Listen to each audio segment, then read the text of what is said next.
Good idea.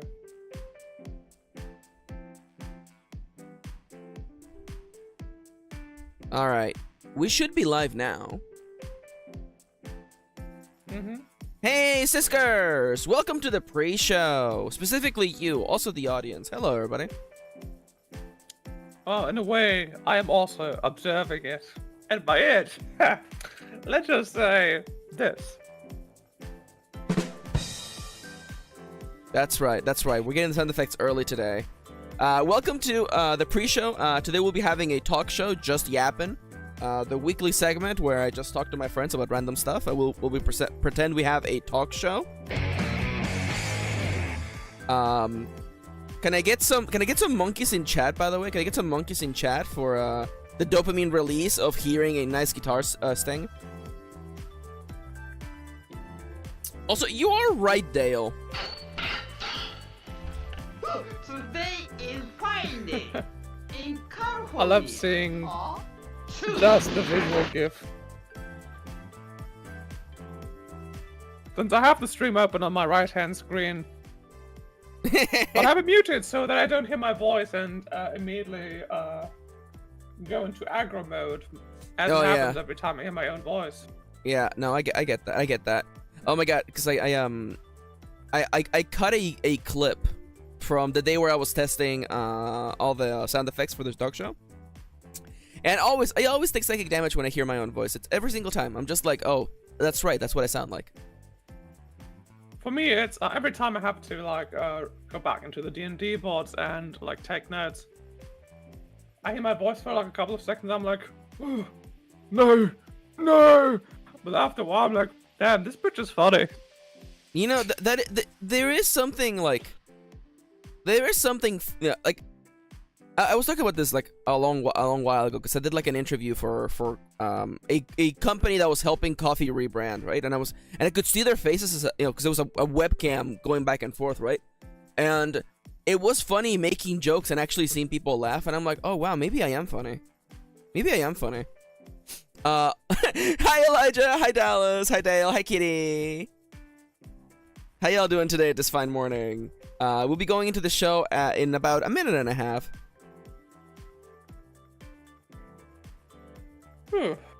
Dallas makes a really good point. King Kong and Godzilla, are they drift compatible? Dude. Honestly, at this point, they should just kiss. You know? How many movies have they been fighting? You know what I'm saying? Come on. Just kiss. Now, Dallas brings up two franchises that I'd rather not think about, and one franchise that I love thinking about, that being, of course, Guillermo del Toro's Pacific Rim. Dude, I love Pacific Rim. Also, Elijah. I love Guillermo del Toro. Elijah has a boxing match tomorrow. Dude, can we get some boxing gloves for Elijah? Best of lucks to you, friendo. Can we just get some boxes in there? Can we get some boxes in chat? Could I get some boxes in chat for all the I almost said kitties. For all the kitties in chat? For the little meow meows in chat? And any meowers in chat? Any meow meow enjoyers in chat? I will say though, was it freaking, I almost said their real name. Cause their name used to be their, is it Doppy? Did Doppy post pictures of their cat? It was Doppy, wasn't it? I believe so. It was the Alchemist of Peace. Yeah, Alchemist of Peace, also known as Doppy. They have a new cat and it's just a little Yanto. Yeah, as Kitty pointed out, it is in fact just a half-baked little crumb. I love crumb of a thing. I love how kittens just look so unfinished. You know what I'm saying?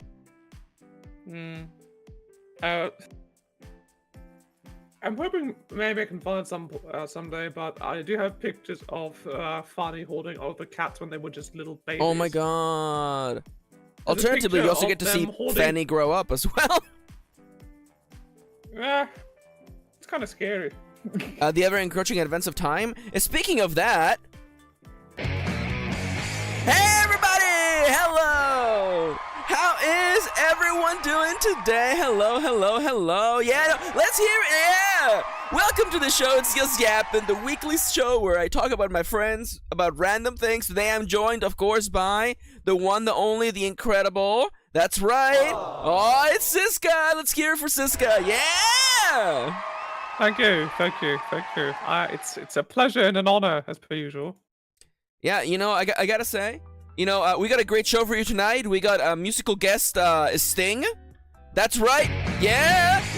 And Cisca will be telling us about their latest book. So, get excited. I can't wait to hear more about it. But for now, you know, let's just walk right into things. You know, Cisca, you and I, we have a project going on.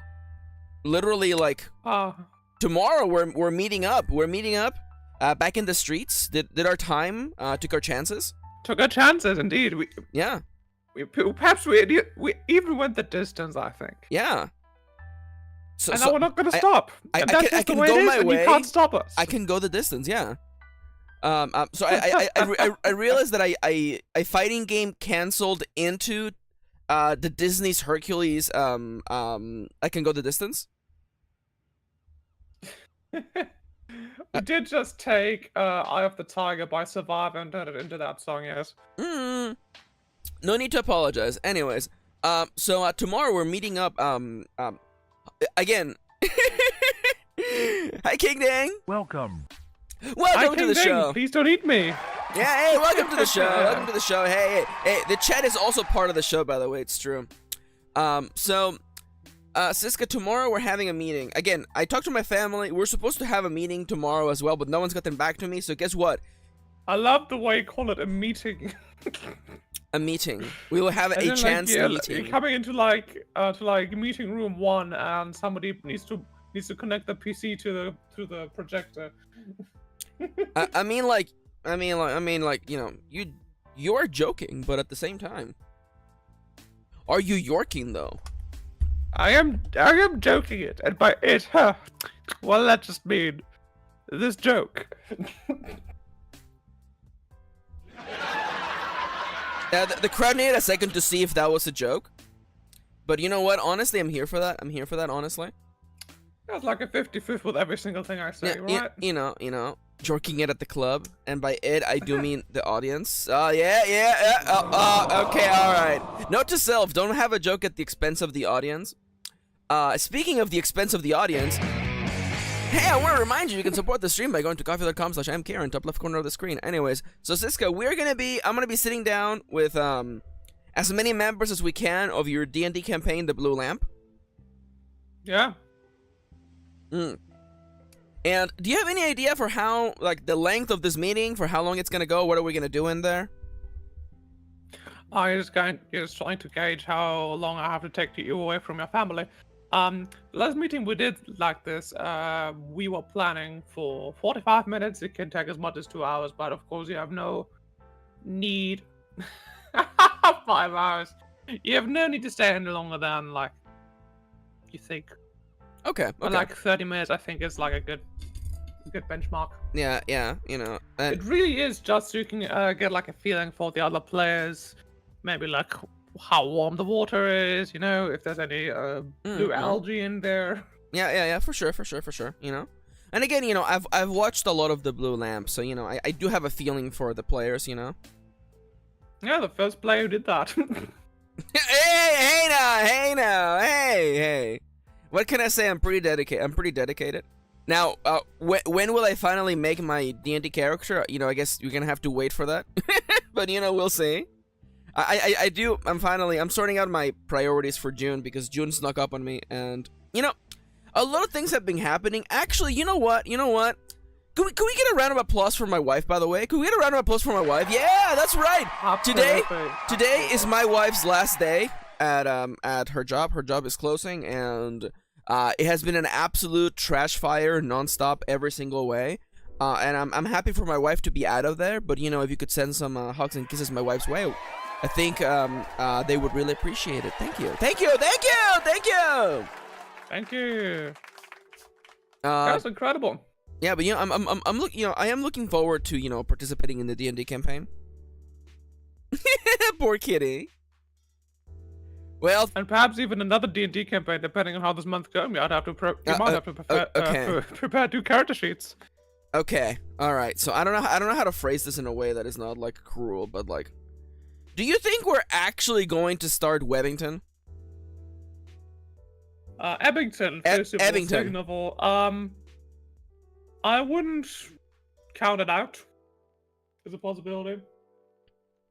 Yeah, again, I'm not saying that Nomia is incapable of getting that done, but it's a lot of work, and Nomia has been dealing with a lot of stuff lately as well. So I'm just kind of like, a part of me is like, it's nice that you want to get it going ASAP, but I do think that like I guess I'm the sort of person I plan my months in advance.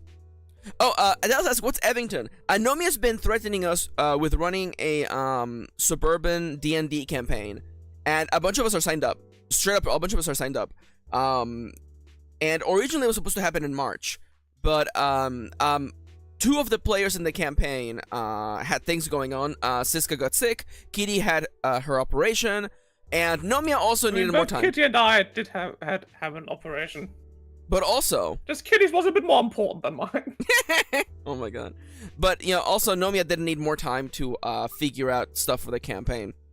And Nomia's like, dude, we should make it happen in June. And I'm just like, as someone I spend again, at the beginning of the month, I look at how many weeks we got, how many days we got, and I allocate time to get everything done, right? And even then, only 30% of things get done. Yeah, it's true.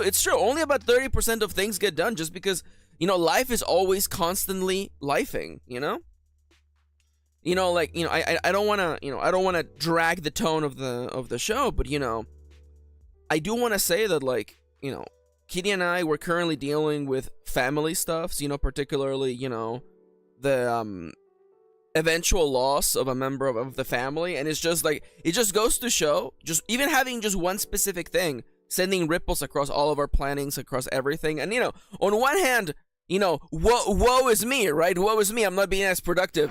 Thank you. Woe is me, right? I'm not being as productive as I could, but at the same time, you just gotta deal with things when they come up, right? You gotta. I've been saying for a long time. I've been paraphrasing Nora Roberts. That in life you're balancing you're juggling a bunch of balls, right? Some balls are plastic, some of them are glass. You gotta know when to drop some plastic balls and keep the glass ones up in the air, so family is the most important. We're focusing on that right now. All of that said, I'm looking at June and I'm like, how is Nomia gonna sort this out in June? You know what I'm saying? Max, you're being mean? I'm not being mean, okay? I'm just, like, Listen. I don't want my friend to burn themselves out. Listen, I hate coming to the defense of Nomia. Of course, everyone knows Nomia is my arch nemesis, but I will defend them in this. Sometimes you just don't tell anyone anything, and you still work on something. In fact, that's true. Mostly how I work on the D&D campaign. I work on it pretty much every waking moment. Like, I allot a lot of my brain space to it. If people ask me what I'm doing, like, oh, you're like a writer or you're like an artist, I'm like, I'm a dungeon master. That's like my identity at this point. More like dungeon mommy. Yeah. Woo! Can we hear for dungeon mommies? Yeah. The crowd just loves the dungeon mommy. It's true. That's true. I just thought it was funnier. Dungeon mother. Yeah, no. So again, I want to clarify. It's not that I think Nomia can't make it happen. I just don't want Nomia to burn themselves out trying to get it happen in 1 month. Wait, I got an epic dragon mommy? Thank you, Dale. Thank you. I suppose. That's the one thing I'm concerned about, because I again, it's all about self-projection, right? Like I see myself sometimes in Nomia, and I'm like, Nomia, don't try to get everything done in one burst. That being said, it is June, and 24-hour novel is happening this month. Am I gonna participate? I don't know. Don't talk to me.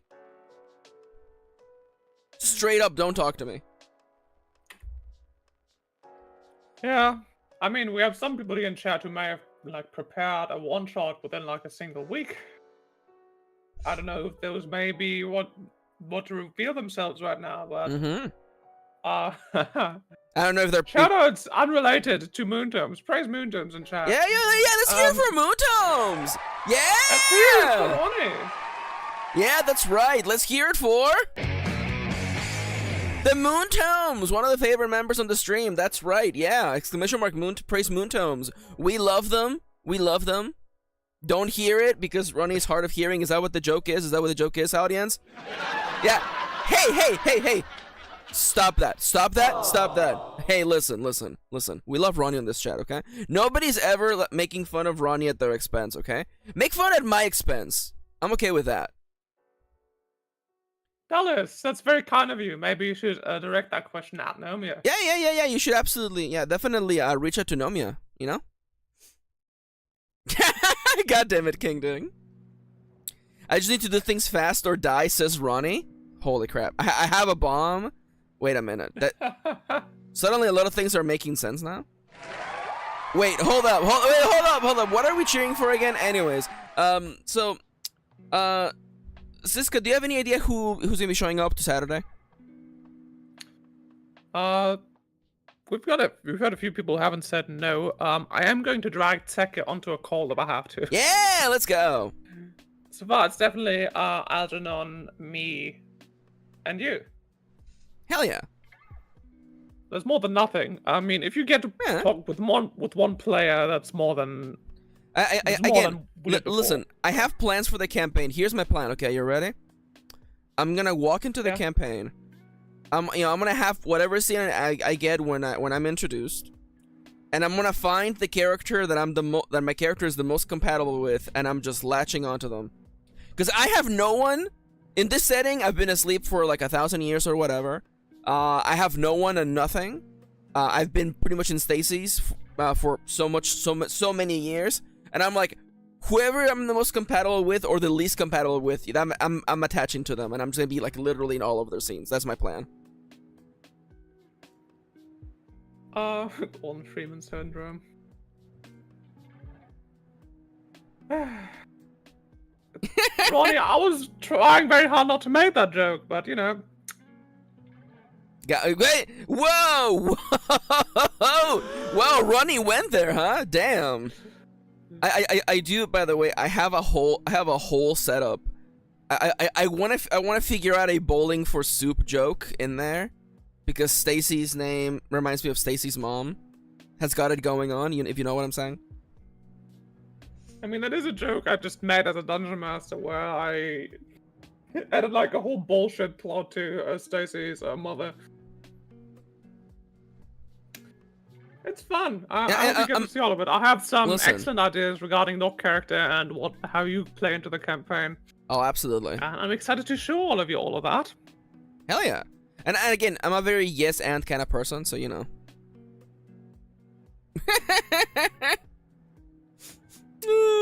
So you know, things are good.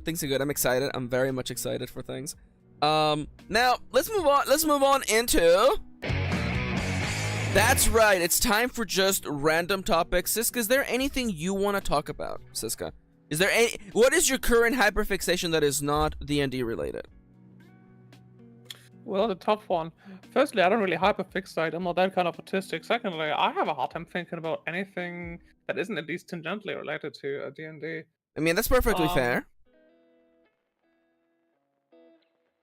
Would you like to talk with me about the Elder Scrolls? Dude, you've been playing a lot of the Elder Scrolls Online, haven't you? I have lately, yes. Yeah, you know, I saw that that's right, yeah, the Elder Scrolls, that's right. You know, I heard good things about the Elder Scrolls Online, and you know, because again, it appears to me that you juggle two different MMOs sometimes. You know, you're an FF14 gal, and also an Elder Scrolls, you know, birdie. Yeah. Elder Scrolls Sometimes scrolling. you just gotta say Boethia or bust. That's a joke for all the lore heads out there. Yeah. Hey, we got a lot of them in the crowd today. Also, I am noticing Dallas's joke, Stacy's Maw, an adventure for 3 to 5 characters of 7th to 9th level. That's pretty good. 7th to 9th is a very interesting range, I think. I do think it's a really interesting range, yeah. Isn't it usually like an adventure for like PCs? Like it's like level 1, level 5, and then that's it. Nobody makes adventures for higher than that. No, it's like it's like 90% of them are level 1. 5% are like level 5 and up, and then another 5% are like level 10 and up. I do have to say you're really generous, Dungeon Mommy, by like you're giving everyone just gets to have a feat, and I'm just like, whoa. Normally I only get 2 of those. Oof. Yeah, no, my players generally get feats up the wazoo because I just like kind of like to balance it that I counteract making all my enemies too tough by just making them as tough as I feel, because my players are already strong enough to deal with it anyway. Honestly, I kind of like that. I kind of like that actually. It's basically playing Baldur's Gate 3 on story mode, which I don't think is a bad thing as a first-time campaign for both me and a lot of my players. Makes sense. I like it. Next campaign is going to be a little harder. I think I'm going to be a little stricter on the HP and the power scaling. I mean, you could just add harder and harder monsters, really. Because I feel like one of the key misunderstandings, especially, I mean, from my point of view as someone who has designed games, is that like you really can't achieve balance. You know what I'm saying? There's so many moving pieces. You know, there's the idea of balance, but is there a formula? Absolutely not. Is there like a formula that actually would like help you figure everything out? Of course not. You know, and someone's gonna be like, "Oh, but what about like the challenge rating or the danger rating of monsters?" I'm like, "Buddy, you don't even know." Yeah, that's right. That's right. I like to call neurotypical bullshit, where it makes sense if you look at it like very superficially. It's like, yeah, it makes sense. You know, like if you have a mathematical equation, you put in all the factors. Yeah. You just come out with a number.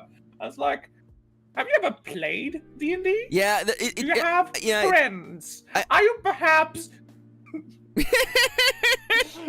Yeah, it's true.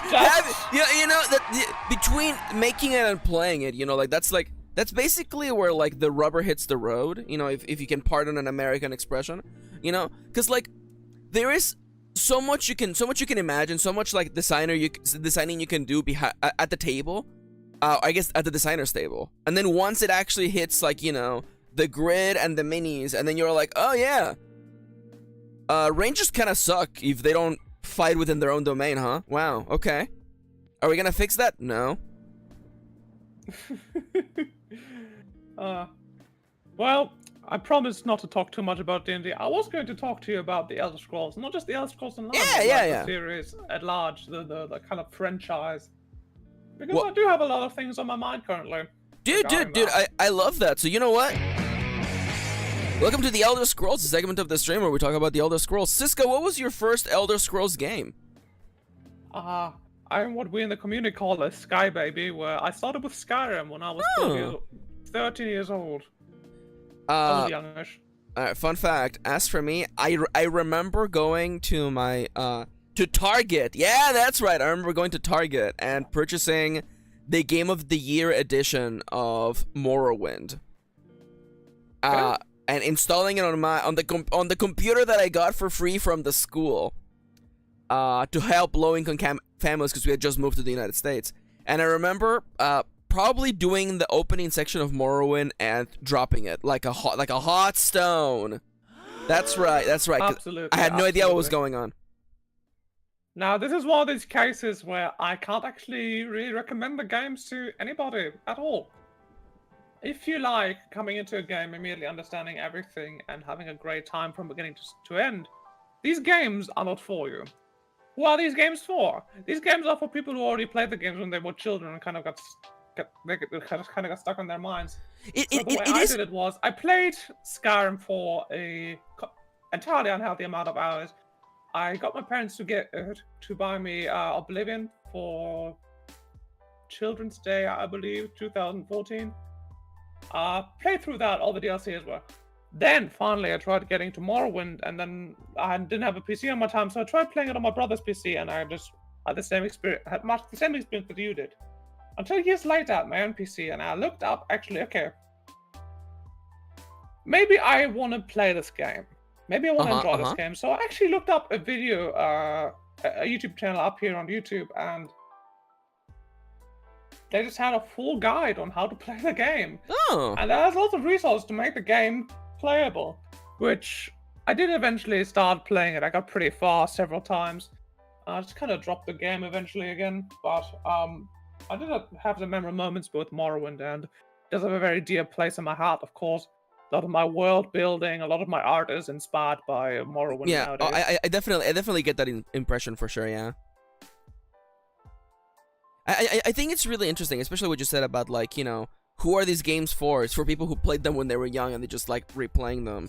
Because, like, you know, I did not spend that much time on Morrowind. My memories of Morrowind are very sparse. It feels like a vacation I went to when I was little. You know, like, I remember... didn't really enjoy either. I mean, like, I don't want to say I didn't enjoy it, you know? I feel like I didn't understand it. Like, it reminds me of, like, certain games have a unique language to them, right? Oh, welcome to... Oh, that's right. Welcome back to mentioning Dark Souls on the stream. It's kind of like Dark Souls has a different language to the way you interact with the game, right?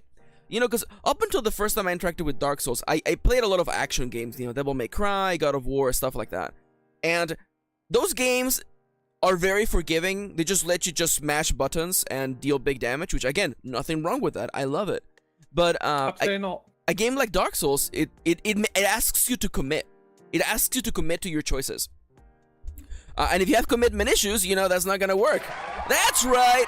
Let's hear it for being hard to be vulnerable around other people. That's right, commitment issues, baby. Not me. Not me at all. Not me at all, actually, but... Not I. Never I. No, yeah, absolutely not. But, like, in that same aspect, like, games like Morrowind and Oblivion... Again, Skyrim kind of...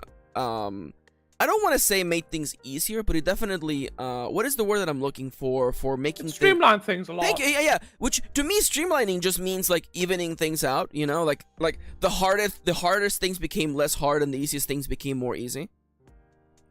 Yes. And I appreciate that, you know? But there's definitely, like, a lot of, getting adapted to that language. You know? And again, like, it's funny watching video essays of people talking about Morrowind, and I'm like, oh, I guess... You know, like, particularly the opening area of Morrowind is very, like, revered for being a really good tutorial. And I remember effortlessly going through that tutorial and literally checking all the boxes and being like, oh, I guess it did teach me everything I needed to know about the game right there. That's an interesting point. And then a wizard falls from the sky. Yeah, he does. He does. He says, ah. Yeah, you know, and then, you know, like many people, I looted his body, because what are you gonna do? And then I drink the same potion, and I jump to the sky, and then I fall, and I die. You know, a lesson was learned that day.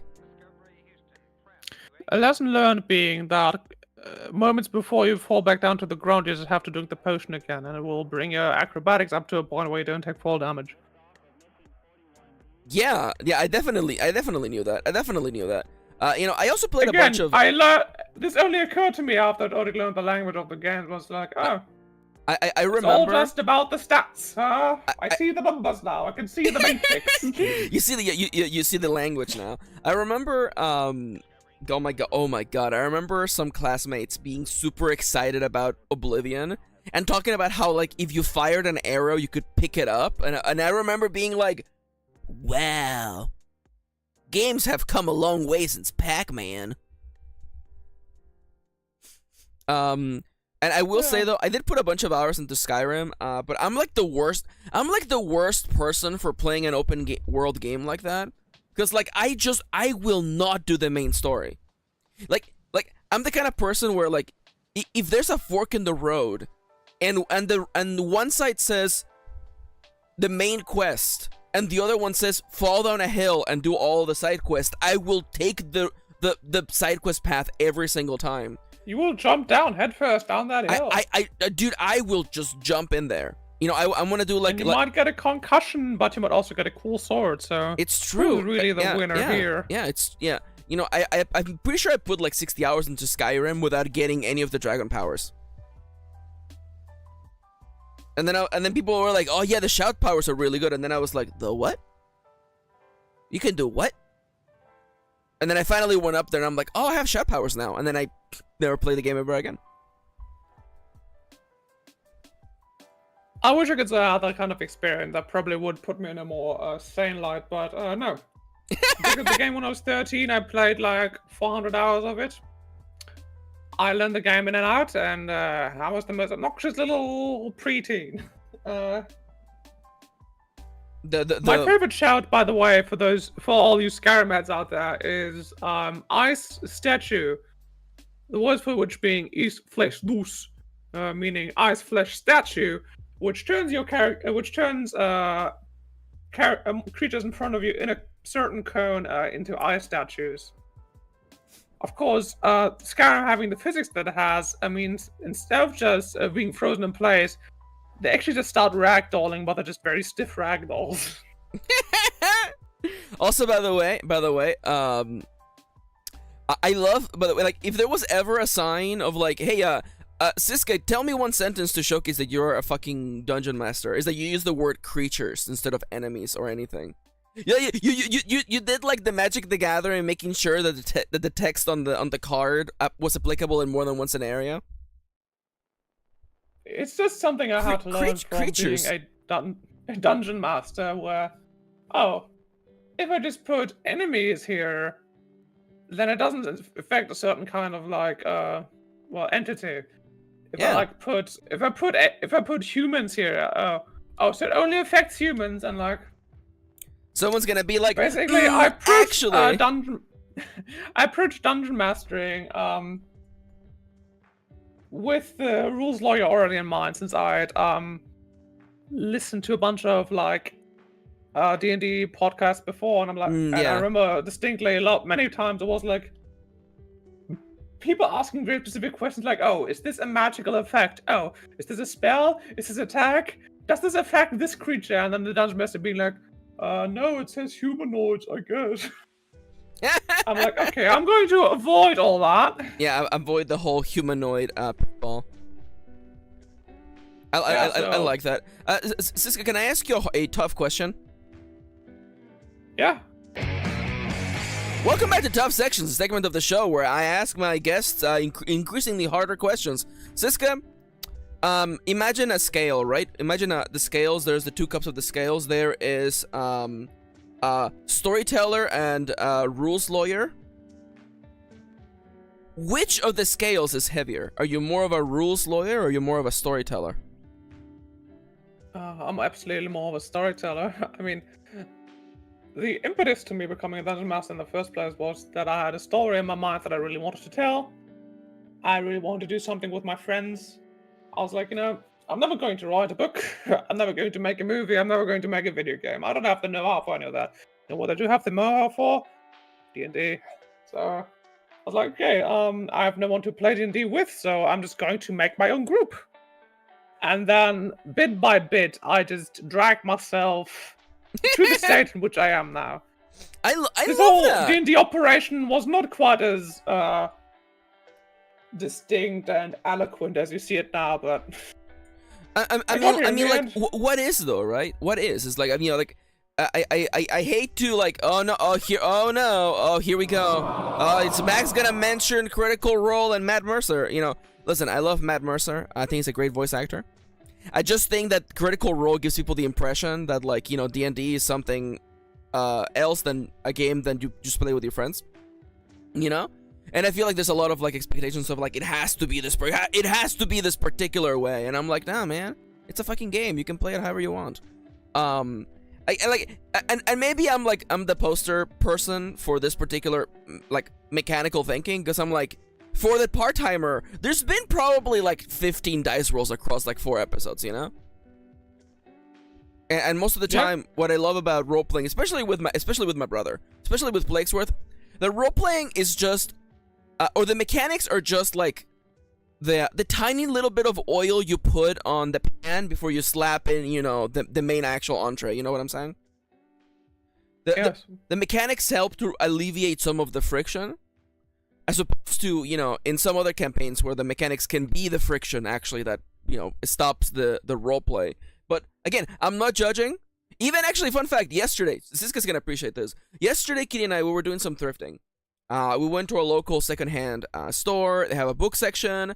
There was a guy going through the board games, he was clearly a scalper talking to a lady about how much he loves scalping. And he was like looking up prices and grabbing a bunch of boxes. This is unrelated, by the way. This is another completely different story. That's right. Welcome to Sidebars. Eventually, that guy in his hands, he held a pristine copy of Risk Legacy, the very first Legacy board game ever produced. A Legacy board game is a board game where you play a campaign and you make actual changes to the board. You put stickers on the board, you write things on it, you destroy cards, you add cards. That was the first instance of a Legacy card game, a Legacy game, also known as a campaign game nowadays. Things that inspired things like Gloomhaven, etc., etc., etc. The same guy that created Pandemic Legacy, for anybody out there who knows that. That is a real-ass board game. It is a real-ass legitimate board game, and the guy was carrying it in his arms, and I'm like, this guy's just gonna scalp it. Again, I wasn't following the guy, okay? I wasn't following the guy. But at one point, I saw that he finally went to checkout, and he only had one game under his arm. He ended up purchasing the Mario Kart Monopoly, which is kind of rare, and, you know, it's worth money. I get that. I end up rushing back to the board games. He left Risk Legacy. I look at the price tag. It's $5. It's mine, baby. It's mine. It's complete in box. Like, now I get to play it with my wife. Anyways, so as I was looking through the books and hearing the guy across the aisle talking about how much he loves scalping, I found, you won't believe this. I didn't get it because it's not really for me, but the thing you need to understand is that in the reference section, that's where they shove role-playing games. If they ever get a role-playing game, they just put it in the reference section. So I go to the reference section, and it's just like, you know, how to crochet, Windows XP for dummies, and right there, in between all these tomes, an independently produced Vampire the Masquerade 3rd edition, like, setting. It was like medieval, like, crusades. And I'm just like, hot damn. The little gems you find when you're thrifting. I didn't get it. It's really not for me. I figure someone else would enjoy it. That truly is a gem, yes. Yeah, it was really funny. Like, I'm like, what is this? Like it looked like a religious tome, which, you know, again, kind of on the nose for, you know, Vampire the Masquerade. And I open it up and I see the White Wolf, like, you know, you seen the White Wolf system, and I'm like, what the heck? Yeah. Now, what it used to be called. Yup. Freaking love that. Cisca, I have a question for you, okay? Oh yeah, another tough one? You know what? You know what? Welcome to Tough Questions, the segment of the stream where I ask my guests tough questions. If you were not running D&D, what engine would you run? Ooh. That's right. Well, tough my friends questions. are gonna hate me for saying this, but around the time we started this D&D campaign, Wizards of the Coast was in a lot of hot waters. A lot of people were swearing off it, and I was like, you know what? Maybe I'll just learn Pathfinder from scratch. Yo, okay. I mean, like, I don't hate you for it. I have heard a lot of things about Pathfinder too. I see it all the time at my local game store. They have like the because they made a paperback version of the Pathfinder book where they basically like shrunk it, and it's just a Bible. It's straight up just like a Bible of a book. And I remember hearing a lot of good things, especially, you know, a lot of the design process for Pathfinder 2 was in response to D&D 5th edition, and you know, someone may argue like, oh, I don't like this like confrontational, like, you know, kind of like the diss track kind of like back and forth, but I'm like, baby, that's how the sign happens. That's how the sign happens, you know? And I will say, though, I've heard Pathfinder described as 3.5's cooler cousin. Dude, I'm okay with that. I remember when 3.5 was all the rage. And I will say, Pathfinder, that's right. Pathfinder respects the goblins. That's right, yeah? Let's hear it for goblins! Could you imagine if D&D added a goblin as a playable race? They could never. Because everywhere you would go, you would get, like, killed. Cisca's like, actually, Maxi, in this supplement... They did do that eventually, yes. It took them way too long, I agree with you there. It was the Ravnica set, wasn't it? It was the... Yeah. Wasn't it the Guilds of Ravnica, like a rulebook? I think you may be confused as to what kind of D&D nerd I am. I don't know. Wait. Are you not familiar with that I mean, like, the thing is, you're a D&D nerd. Like, D&D is, like, attached to Magic the Gathering. Like, you can't escape it. I know a few things about D&D. Like I know about the Hell Dimension where everything is flesh monsters. What's it called? Oh my god. Sorry, Dallas in chat says Pathfinder is repenting for its sin of pushing against 4th edition D&D by sort of becoming it, apparently. I'm kind of okay with that. I mean, yes. D&D 4th edition, famously extremely dry, extremely mechanics heavy, very unpopular with the player base at large. And then Pathfinder, famously very dense, very dry, very mechanics heavy, very popular with its fan base. Yeah, it's funny how that works out, right? Now, I don't know, man. It's so weird the way that like fandoms grow and change. Because again, like we talked about this before, but like I remember, you know, there was a point during like early D&D 5th edition that people were like, man, D&D 4th edition was really good. What happened to D&D 4th edition? And I'm like, buddy, you were not here. Oh my god, Kitty. One thing I am sad about 4th edition leaving is 4th edition introduced a lot of cool like lore and setting things. For example, I believe the last officially published Dark Sun setting was published Dark in 4th Sun. edition. Yeah. So like a lot of like enemy types like Ferris dragons, which are one of my favorite types of creature. I love Dark Sun. I want to run a campaign in that setting. Dark Sun is really interesting. I've always liked Dark Sun. I was also Gamma World. I think was the other supplement that has never come back. They did Gamma World so dirty, by the way. Do you remember Gamma World? No, you'll have to jog my memory. So Gamma World, I believe it is Gamma World. Gamma World was the other point of the triangle of like weirdo D&D like kind of adjacent supplements. We have Kitty's getting ahead of me because it was Dark Sun, regular D&D, and then Gamma World. Gamma World is D&D but in a post-apocalyptic mutant-filled setting, where you're playing as like robots and mutants and people with superpowers, and it's very weird and strange. And when they brought it back for D&D 4th edition, first off, you didn't buy a book, you bought a box. And then the box kind of looks like a board game. It came with like some terrains, it came with a beginner adventure, it came with tokens and all that other stuff. Very nice, right? It had a couple of really interesting mechanics. First and foremost, you created your character by rolling 2d20. Your character, instead of having a race and a class, instead had just two components. Like it's like animal person and robot. And if you roll both of those together, your character is an animal person who has robotic parts, right? And both of those sub segments would give you like stats and mechanics. Now, where they did Gamma World dirty is that again, this is very Wizards of the Coast. Again, get ready, here we go. They had a whole trading card thing where if you wanted to buy like monsters and magical artifacts, you had to buy them from booster packs. And they made one set and then they just completely dropped it. So very classic. Shoutouts to WotC again for doing that. I will say though, one of the things Condemnations even. I have the rulebook for Gamma World. That rulebook is straight up like 100 pages. It is such a concise way of playing D&D, especially 4th edition. I really liked it, but again, they shot it in the foot.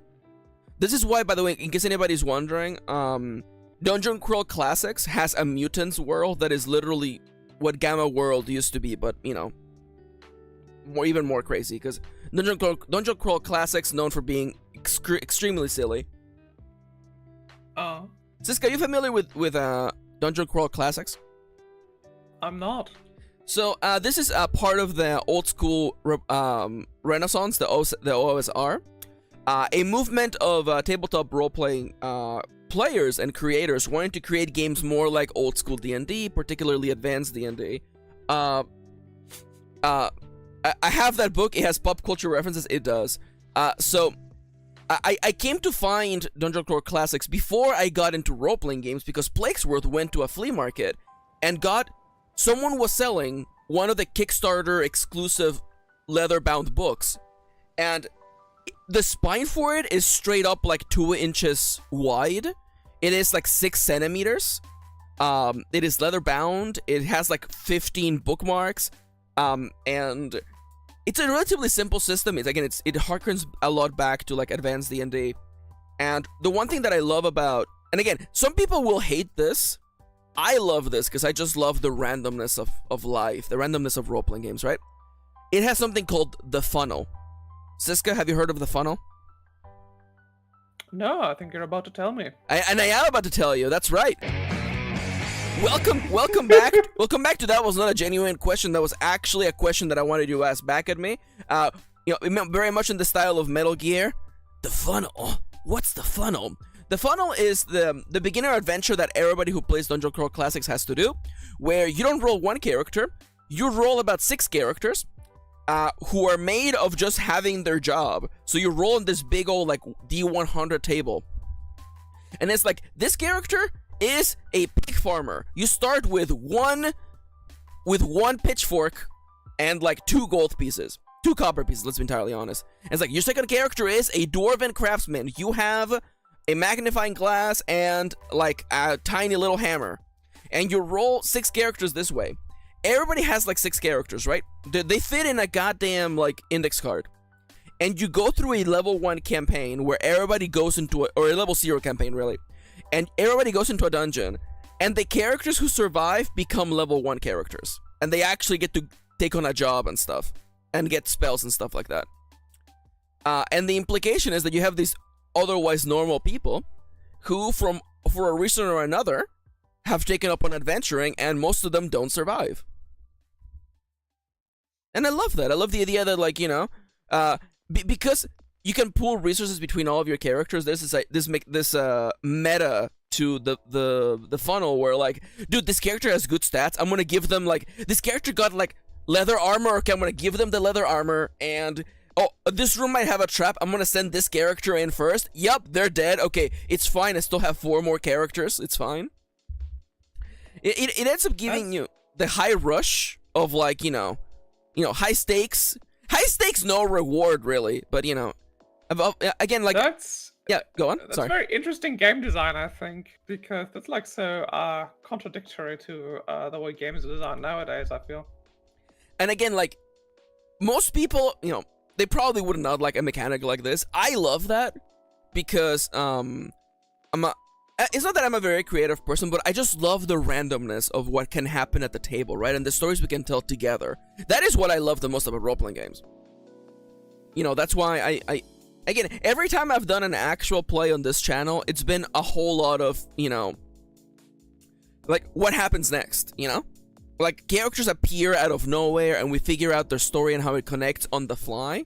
That element of improv is what I really, really love about role-playing games. Yeah. Welcome back to Max monologues for 10 minutes straight. You know what, Cisca? Yeah. I tried not to take any airtime away from you. I love listening to you talk, of course. That's gay. Well, I just like to think I'm a good listener. Back when I was small, I was also a good listener, but my family my family and the school system being what they are, people just thought I was mentally disabled. Oh my god. Oh my god. I was very quiet, and people were like, what's wrong with him? Oh we my need to god. put him in a school for disabled my children. god. I'm like, no, I'm just quiet. I'm just quiet. care to talk to you. Yeah, pretty much. Yeah, that was me with my extended family. I'm like, no, I don't want to talk to you. Why would I want to talk to you? It's like, at family gets like, oh, Cisca, why are you so bitter and angry at all of us all the time? Like, wouldn't you want to know, Weather Boy?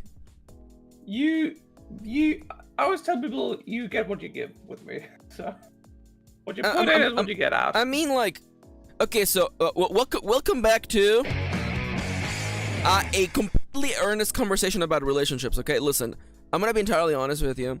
Your relationships are like piggy banks, okay? Like, and what I'm getting at this is that, like, my point is not if you put emotional tokens into the piggy bank, eventually somebody would love you. That is not what I'm saying here. That is not what the point is here. But whenever you make a detraction from the piggy bank, you can't expect that piggy bank to be perpetually like full, right? Let's just say like I have a couple relatives who constantly make deductions from the piggy bank, and they're just like, yeah, we're family. And I'm just like, buddy, like, Yeah. like you have to put stuff into the piggy bank, you know? Like I have this one relative who like only texts me when they need something, right? They're never like, hey Max, how are you doing today? Hey Max, what's going on? Hey Max, I heard you're losing a family member. My condolences. It's just like, hey Max, I need this thing this day. Could you do it for me? And I'm just like, no.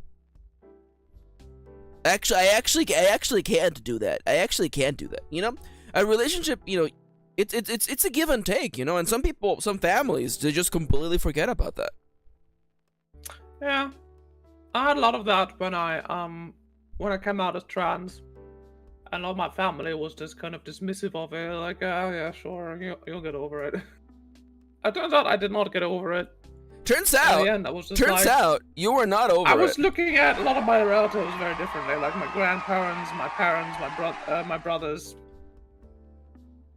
And then they were like, when I told them, like, well, you didn't support me, and it would have cost you nothing just to accept me the way I am. Yeah, they were yeah, like, yeah. It's they were true. like, well, It why could are have you cost, so judgmental? it would have cost you nothing. Who are you to judge me for being shitty to you? Yeah. The bank account is in the negatives, buddy. You know, like that's literally how it works. You know, I remember. Sorry. Welcome back to an earnest conversation about family trauma. Welcome everybody. So I remember if you ever want a simpler test of what kind of person my dad is, okay? My mother's side of the family is filled with terrible, cruel people, right? And every weekend we would go to my mother's town, 2 hours away from the city. You know, my dad would drive us there every single weekend, and my mom would see her family. It was a lovely time. And my dad, you know, we lived in the big city. He would drive back. And sometimes people in the town would be like, could you give me a ride to the city? Because, you know, for them, it's like a whole day endeavor to go through like 7 buses to end up at the city. And my dad would be like, hell yeah. Yeah, we have room in the van, get in, you know? And he would do that for random people. And one time, my crappy aunts were like, this one person wants to go to the city? Don't give him the ride. Because of so and so, right? Like some sort of like rumor mill BS. And my dad was like, I don't do this. If somebody asks me for a favor, it costs me nothing to do them a favor like this. And just like if you want to cement why my mother's side of the family always hated my dad, is because literally every single time they were like, do this thing for our weird control-y thing, my dad was like, this person asks for help, I'll give him help. Why not? I'm already going to the city. Again, sometimes some things cost nothing, you know? Being kind costs nothing. I feel like I especially get this with a lot of Christians. And, you know, I've been known to bash against several religions, but that's right. That's right. People don't. Welcome back to religious people Bashing don't Christianity, realize the segment of the sometimes stream. you can just. Sorry. No, you go. Sorry, I was looking over you. Sometimes you can just do nice or good things. You know, you could free. just do nice For things. free. You know, yeah. You know, Maybe good. It's almost, maybe good is its own reward. yeah, Perhaps. maybe not adding to the friction of this already frictionful world is actually the reward. You know, like maybe like that doesn't have to be a you know, you don't have to have the promise that when you die, you're gonna go to a happy, nice place where everybody gives you free hand jobs. You know, like it can just be a thing you do because it's nice to help other people. Hey, Kendra's here. Exactly, Hi, Kendra. Kendra, come on stream. We have to talk about Jadira. Yeah. Kendra, come on the stream, Kendra. We want to put you on blast. For yesterday. We have to talk about how I can put Gajira into my D&D game, you know? Kendra said in chat, so many Christians think virtue is just a weird currency for their own happy ending. It's so true though, right? Like when you monetize good deeds as like something that like it helps your bottom line, suddenly being kind to people becomes like you suddenly have action points and you're like, but do I really want to help the poor today? I think I've done enough good for this week, you know? When it costs you nothing to just help someone in need or just be kind, you know? Just be kind and treat someone with humanity. Yeah. Yes. Kendra says, I've run into Christians who fully believe that they can't be a person and non-religious because nothing is giving you a moral compass without God. I've run into the same people, Kendra, like... Yeah. It's astounding. Maybe the point of religion is that most humans are just naturally psychopaths. Jesus Christ. Wow, Cisca really did go there, huh? Welcome back to Cisca Just Went There, the segment of the show where Cisca gives us their latest hot takes. Cisca, I can go further. You got any hot takes, Cisca? People might have realized already that I'm a little bit on the tism spectrum. What? On the stream? Wait, hold up. On this stream? Well, what? You could never. I could never have any of the tism. Well, I was. well. Maxi, look at your character sheet. Hot damn. Hot damn. Man, like, what do you mean intelligence is my dump stat? What do you mean intelligence is my dump stat? Intelligence is your dump stat? Dude, could you imagine if that was my dump stat? Alright, but Cisca, we're on hot take, Cisca. What is your hot take? So where I was going was, I have a little bit of the tism. I have a, say, more unique perspective on, like, the human condition as a whole. What I've noticed is that a lot of people are just selfish for stupid reasons. Oh, yeah. And reasons that don't necessarily make sense to me. And I've always judged people very harshly because people have historically judged me very harshly for things. I'm mentally unwell, but that's a story for another time. And I've noticed that, like, I'm extremely honest, and people sometimes wonder why I'm being so honest all the time. I absolutely get that. Or like when people lie to me, I'm like, why did you lie to me? And they're like, why wouldn't I lie to you? You said this and this and this, and therefore I deducted that you are like this and this and this. And I'm just like, you deduced something very personal about me on the basis of smoke and dust.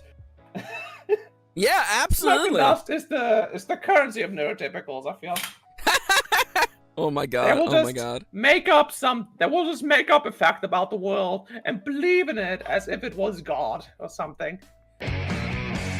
Welcome back to Cisca was secretly talking about American politics this entire time. Yeah!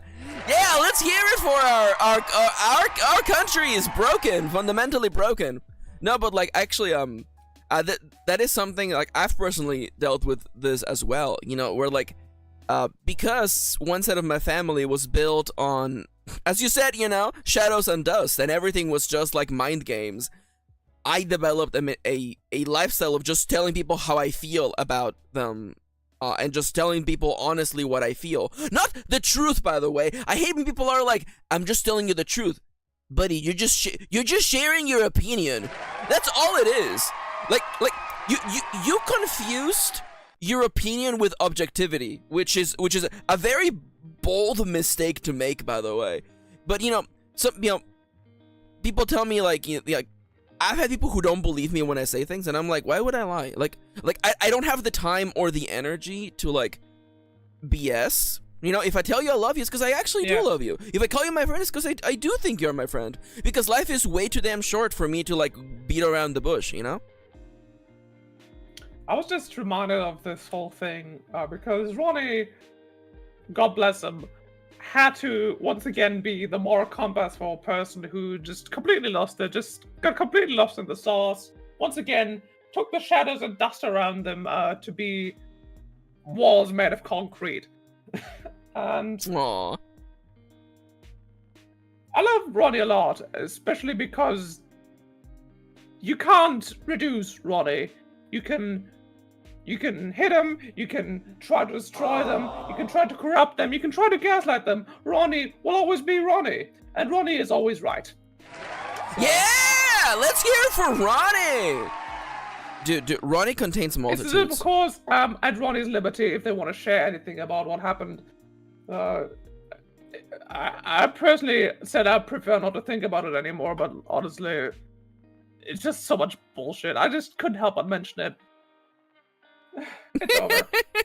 No worries, no Once again, worries. shoutouts to Ronnie, who I love very much. Who is Yeah, shoutouts my to most important person. Ronnie. Shoutouts to Ronnie.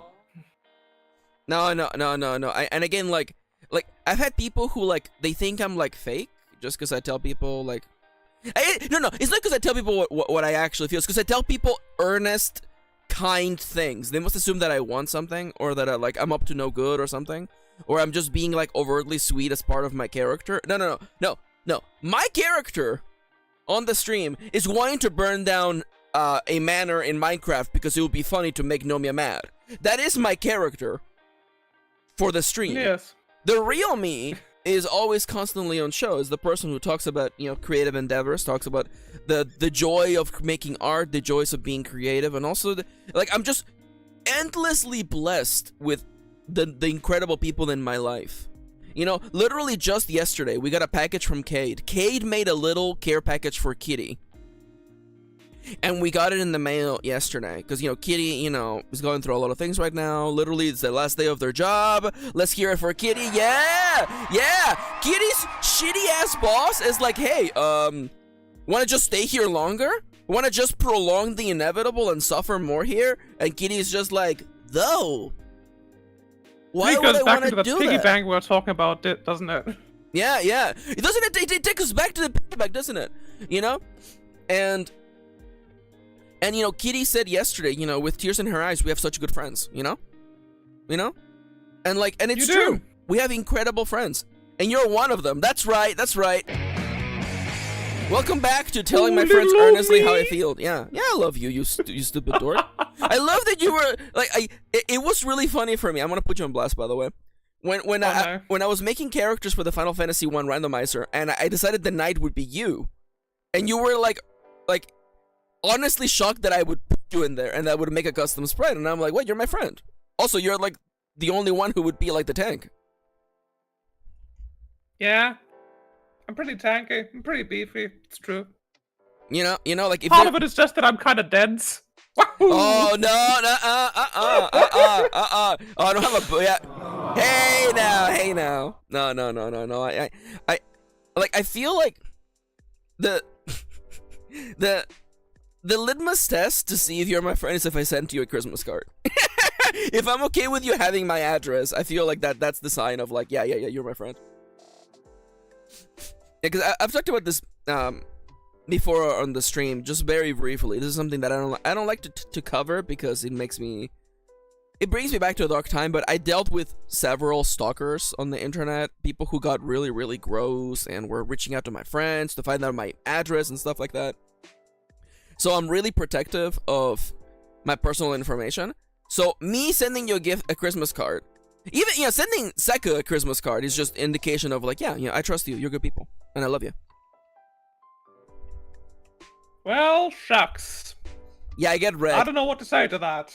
That's right, loser. Get wrecked. Get absolutely wrecked. But it's just there is a saying in Mexico. Yo preferiría estar sola que mal acompañada, which translates to I would rather be alone than in bad company. And that is like a belief that I held on with me, especially after high school where I dealt with crappy ass friends, And I'm just like, man, I would rather straight up have no one in my life than to be around bad company just to not feel alone, Yes, absolutely. And as though the universe is like, okay, bet. Now I'm surrounded by so many incredible, lovely people in my life, and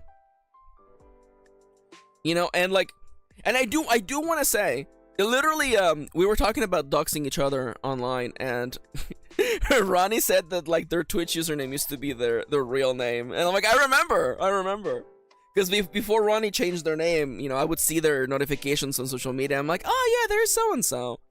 They're always cheering me on. And now I get to chat with Ronnie. I get to chat with Ronnie's partner. It's just so nice, you know. Haha! Well, Ronnie was cheering you on. I was a teenager. That's fun to think about sometimes. I mean, the ever encroaching advance of time, you know. It happens. Yeah. Also, like, sometimes I wonder if my brain is even developed enough to talk to you. What? Oh, come on now. Come on now. There are times I will tell you. You know, welcome back to wait. It's Ronnie. Hey everybody! Ronnie's here. Hi Ronnie. Hello. That's right, very surrounded. Hello Ronnie. Hey Ronnie. Hello. Ronnie, who are you and what are your pronouns? I'm fish and they them. Hey, let's hear it for Ronnie. Hey, blub blub. I'm here to be the comedic relief. Yo, it's Ronnie. We were getting too soppy. We were getting way too sappy. Ronnie's here to bring us back to earth. There's too many big sisters here, so there needs to be an only child to balance it out. Yo, I do love referring to Cisca and I as the big sisters. That is pretty funny. I mean, we kind of are. I'm the middle child. I'm the middle child. Plaguesworth is the baby. And I'm telling you now, Plaguesworth is like so incredibly mature. I know you may not recognize that. You may not realize that, seen by the way that Plaguesworth just, you know, says dumb things on stream sometimes. But Plaguesworth is such an incredibly mature young man. It makes me so happy. It's hard to believe sometimes that he's the younger one. He's also taller than me. It's incredibly not fair. He's also taller than me. He seems impossible to flap. He's unflappable. You could not flap Absolutely. You cannot flap him. No flapping that pancake. Ronnie, how's your day been, by the way? It's been going okay. I'm building another website, and it's giving me headaches, so I thought to take a break for a little while. Aww. Well, thank you for And we are all better off for it. Ronnie, you're streaming later today, aren't you? Yep. I am. You're playing, sleep stream. You're doing some demos. What are you playing today? I got invited to try an expanded demo of Tavern Talk. Ooh, that sounds fun. Hey, Ronnie will be streaming literally as soon as the stream is over in 2 hours. Please consider checking them out. Yeah, let's hear it for Ronnie. Yeah. Absolutely. Yeah, you know what? Welcome to Ronnie Talks, the segment of the stream where Ronnie decides on the topic of the stream. Ronnie, is there anything you want to talk about on the stream? Do you guys want to talk about Neopets? Dude! I would love for you to talk at me about Neopets, yes. Yeah, so I will say, see, the thing is that, like, well, it's gonna be Ronnie's video essay coming up because I actually never played Neopets. The only thing I know about Neopets is, like, its history and the fact that Neopets is owned by Scientology. That's like literally all I know about Neopets. Okay, so it's not owned by Scientology anymore. It's not. It's owned by a small company now, and there is a TCG coming out soon as well. Ooh. Dallas in chat says, I literally wrote a book on Neopets for school. I freaking love that. I love that. So a new game has come out for the mobile this week. It's a little silly city builder game. Ooh, I'd love me a city builder. And it's very cute. And I get free stuff for my actual Neopets. So I think I'm gonna have finally a fairy Neopet for the first time ever. Ooh. And I'm very happy. Hell yeah! I absolutely love that. See, like, Neopets is like, I hate to out myself as being old, although you all already know. Like Neopets exists in the same part of my brain as like Gaia Online, and I was heavy into Gaia Online at one point. So like I feel like the game asked me to pick whether I wanted to be a Gaia Onliner or a Neopets a Gaia Online both. user. You use both. See the thing is that Ronnie says por qué no los dos. How would you say why not both in Portuguese? Porque não os May dois? I? Oh. Could you say that again? Porque?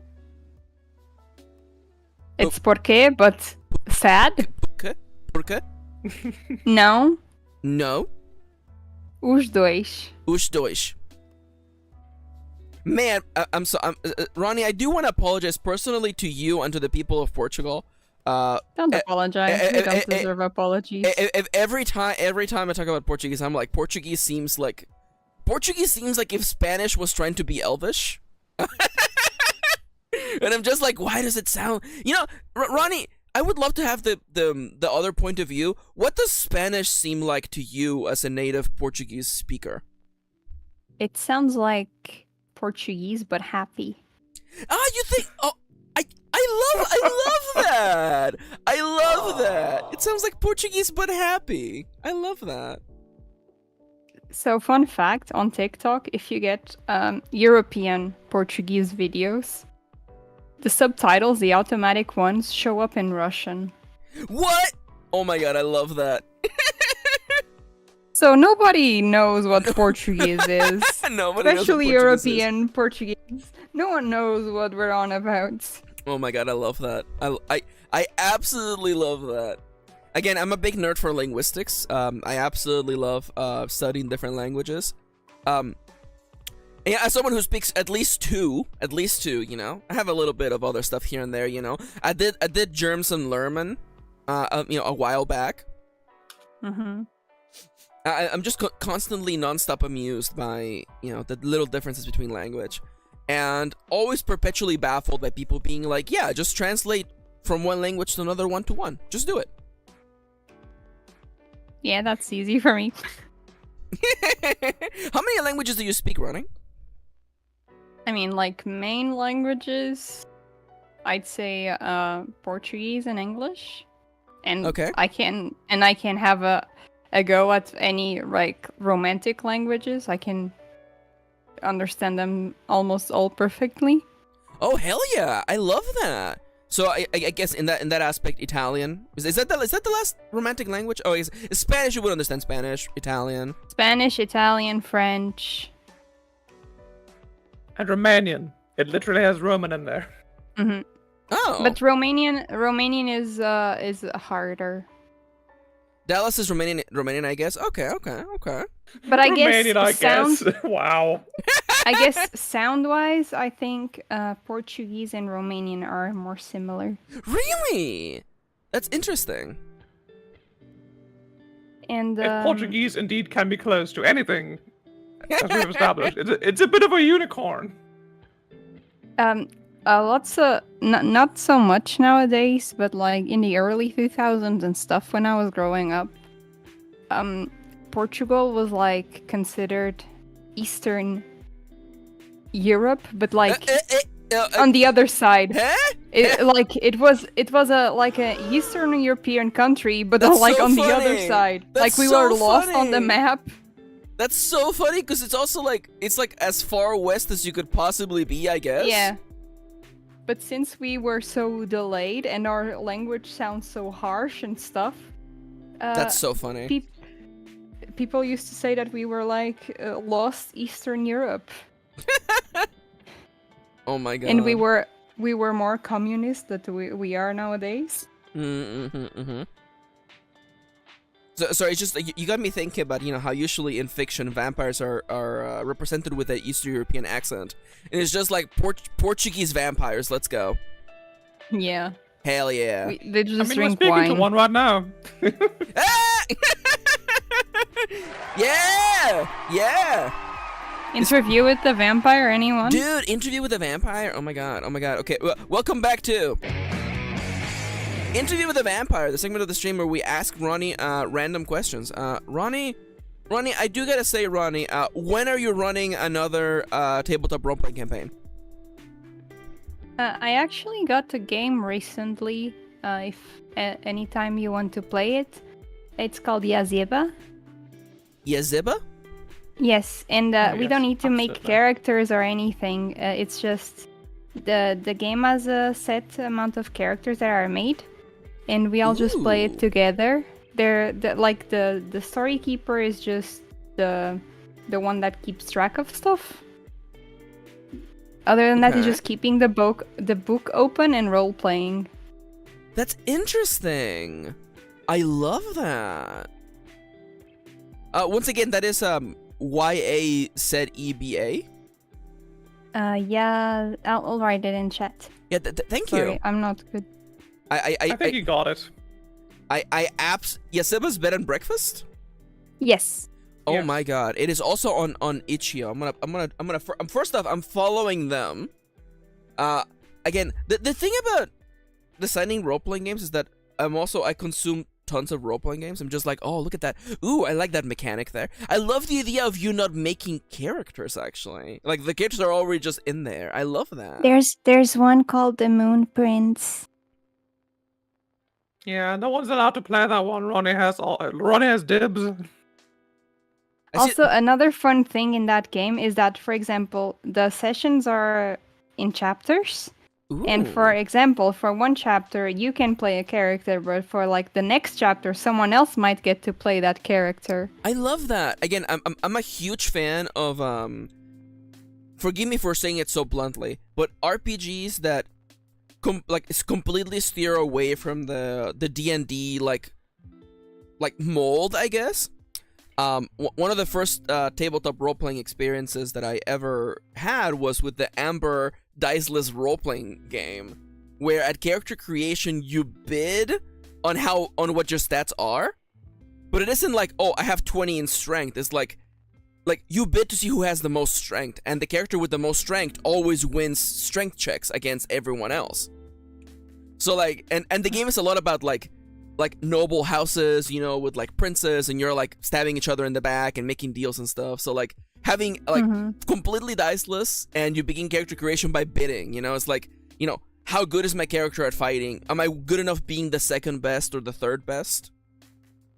Yeah, that's why most mainstream roleplay TTRPGs scare me so much. It's like why I don't play them as much is because I'm scared of all the numbers and all the rules and Yeah, but what I love is that there's just so many like little different things out there. I mean, like Kendra, who I know is listening to this, and hopefully they're freaking hydrating. You know, Yes. there is a classic tabletop role-playing game called Dread, which is played with a Jenga tower, and it's normally a horror game. And the way that it works is that you make a character by literally you get an index card and you write down your name and you write down one thing your character is good at. And essentially, your character has like, you know, if you're doing the thing you're good at, you know, you don't have to, or the game master may like be more lenient on when you make a check. And checks are just pulling blocks out of the Jenga tower, and putting them back on top. And if the Jenga tower ever falls down, your character dies. Again, it's a horror game. So there is this like, especially, you know, like if you're being chased by the monster, there's the inherent pressure and the tension of like, you know, at any time the tower might fall. And on one hand, you know, I love just like, there is a central element. It makes it impossible to play like, you know, online unless you finagle with it. But like playing physically, you know, there's just a clear element of like, there's only so many pieces you can take out before someone has to make it come down. On another hand, though, it is not particularly accessible. You know, I know people with very unsteady hands, so that a game like Yeah, I was about to say, I would not be able to play this game because my hands are always just jittery. So, you know, like on one hand, I appreciate how, again, this is a very old game, you know, like we're talking like before the invention of like the X card and stuff like that for like accessibility in gaming. So on one hand, I respect it. On the other hand, I'm like, yeah, you probably would want to... there's a whole brand of... welcome back to... Surprise! It was all about board games. Welcome back to Max Talks About Board Games, even though we were not talking about board games before. There's a whole section of board games called Dexterity Board Games, where the whole thing about it is that, as you can imagine, you roll dexterity. No, it's all about you moving things with your hands, right? And as much as I appreciate them for being light and party-like, I know a lot of people with unsteady hands, and a part of me is like they would have an inherent, you know, Debuff. yeah. Thank you so much for filling in for me. They would have an inherent debuff when playing a game like that, and that never feels fair to me. Yeah, also Crokinole. Yeah, shoutouts to Crokinole. Oh my god, Crokinole looks so much fun. Crokinole is a board game, a traditional board game, old as, which is basically like air hockey, but on a wooden, like, round table. And instead of air pushing the little pucks up, it's actually just like a nice, like, thin layer of dust, and you have to, like, get your enemy's pieces into holes by knocking them into holes. It's I heard it's incredible, but I don't know if I want to drop like multiple $100s on a table when I don't have I don't even have a table for playing role-playing games at home. We play on the kitchen counter, so most of the times I would just have to cover it up, otherwise I would just come into my living room and stop sneezing. The dust gets everywhere. Could you imagine? Could you imagine? All right, so now someone either may be wondering, you know, why did you bring up role-playing games when you were asking Ronnie hard questions? Ronnie ran a tabletop role-playing game campaign for us. Ronnie ran a Vampire the Masquerade campaign, and that was a very, very lovely time. Yes. I very much liked it. I like doing one-shots at least, because I know it's very hard to coordinate schedules and stuff. Yeah, absolutely. So I like one-shots better. Yeah, that's actually one of the funny things about when it comes to tabletop role-playing game. Yeah, fun fact. Welcome back to. The topic is actually Japan now. So D&D, you know, never got big in Japan, but what did was Call of Cthulhu got big in Japan. Japan loves Call of Cthulhu, and part of that is because Call of Cthulhu is more formatted. Tentacles. Well, yeah. What? Hey, let's hear it for octopods all around the world. Yeah, that's right. I made a joke referencing the fisherman's wife's dream, and Blixwood completely did not notice what that joke was about, but anyways, it's fine. And any enjoyers of classical woodcut Japanese paintings in chat? No? Okay, it's fine. Anyways, so the reason why Call of Cthulhu took off in Japan is because it's more of a one-shot based game. And you know, if you think it's hard to schedule meeting your friends for a weekly game, that's much harder in Japan, because of their hours, their work culture is different. So, you know, they just meet up once a month and do just one game, and that's fun. I think, especially like in Western culture, like one-shots are looked down upon because of the D&D mold of meeting your friends on a consistent schedule and playing with them.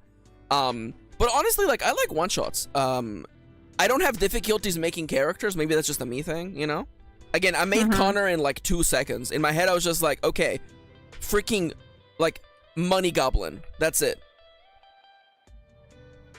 Because at least for me, like, a lot of role-playing and being campaigns is feeling out the table. Yeah. You know, like you gotta see, like, you know, does the table have edges? You know, what kind of table is it? Is it rounded? Is it rounded table? You know what? Welcome to Table Questions. Welcome back to asking the table some questions. Ronnie, rounded edges, circular table, rectangular. What's the best table shape, Ronnie? I think rounded edges. Like rounded or a full-on round table? No, just rounded is enough. Cisca, because I do Cisca? tend to stab myself. Cisca? Nice thing about a round table is that everyone is like equidistant from each other. That is true. And there's no corners. There is no corners. Now no corners where you can hit your hip on because you have bad spatial awareness because of your autism. Yeah, you know, debuffs to dexterity. You know how it goes. Now, what is the optimal number of people sitting around a table? 4? 6? 4. Cisca, counterpoint?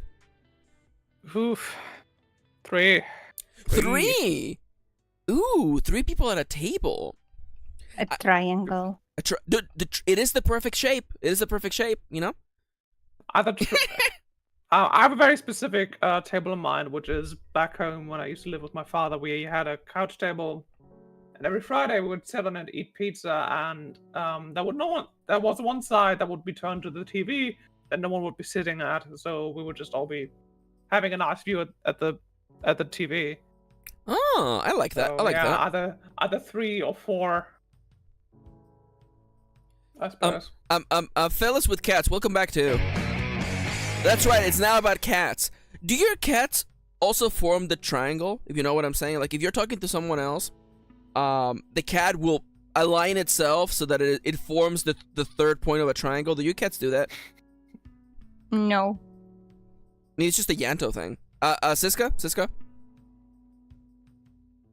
Mine just tried to climb onto me.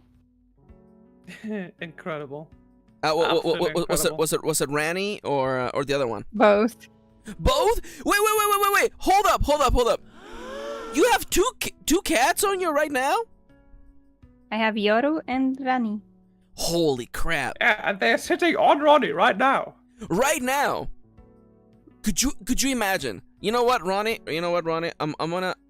I'm putting you know what? Guess what? You have 2 cats. Yeah, no, now you have 3 cats, Ronnie. I have put Yanto on top of you. There you go. You're holding Yanto now. Thank you. I'll hold him very safely. Perfect. Now, with me, Baguette likes to do this thing where he sits down next to somebody, preferably my father, and he just starts screaming. He's like, Those are really good cat sounds. why? Sometimes he will Yoru just. came. Oh no! He's Incredible. very shy. Babies. They are babies. My cats are very small. They've been baby-sized forever. I'm very I blessed. love that. I love you're very blessed. My cat Yanto, he's been a big boy. He's always been a big boy, and like he has a pouch, but like he even the vet is like no, he's straight up just a big cat to begin with. So it's just like you have this big old boy, and he's just like he has like the tiniest little baby man. He's like meow, meow. He's just a baby. I love him. Yoru most of the time meows without sound. I don't know how he does it. I love that. Like they open their mouth and you can tell that they made a sound, but you didn't hear it. Yeah. It's like I love that. Yeah, Yanto. Incredible. My father-in-law. We live with my father-in-law, and he's left on a trip, and Yanto, he can tell before the bags are in the living room. He can tell. Like my father-in-law, he was all packed up, ready to put it in the car. And Yanto, he's been crying since yesterday because his favorite guy is not at home. And also, that was my guy. It's fine. My father-in-law's never gonna see this, but like, my father-in-law, he gives Yanto a lot of treats. Like he gives him a lot of treats, And like, you need to understand is that like, the cat goes for the path of least resistance, right? So like, he doesn't ask me for treats because I don't give him treats. The only time he gets treats is when Kitty leaves for work. We have a system, okay? If Kitty leaves for work, he gets 1 treat. So whenever Kitty leaves for work, he's standing there by the door and he's like, "All right, come on, fellas, Collect. come on, fellas, let's get this through." I give him his treat. I kiss my wife, and they leave for work. There are no rules for when my father-in-law gives Yanto treats. And on one hand, I understand, it's the grandpa, right? Grandpa loves spoiling their kids. It just happens, Exactly. Parents, you could never catch a parent spoiling their kids, but a grandpa's just like, of course you gotta spoil the kid, So, like sometimes he's just like, yeah. Can I do an old man voice? Yeah, so Yanto woke me up at 5 a.m. today because she wanted some food. And I'm just like, if you didn't get up, he would stop doing that. But he's way too nice. He's way too nice. He's way too nice. He just has to get up and give Yanto some wet food. And I'm like, yeah, like this. That's why the boy is also the size he is. Every time he goes on a trip, he's like, Yanto's lost some weight, and I'm just like, oh yeah, I wonder why. I wonder why he lost some weight. It's strange, huh?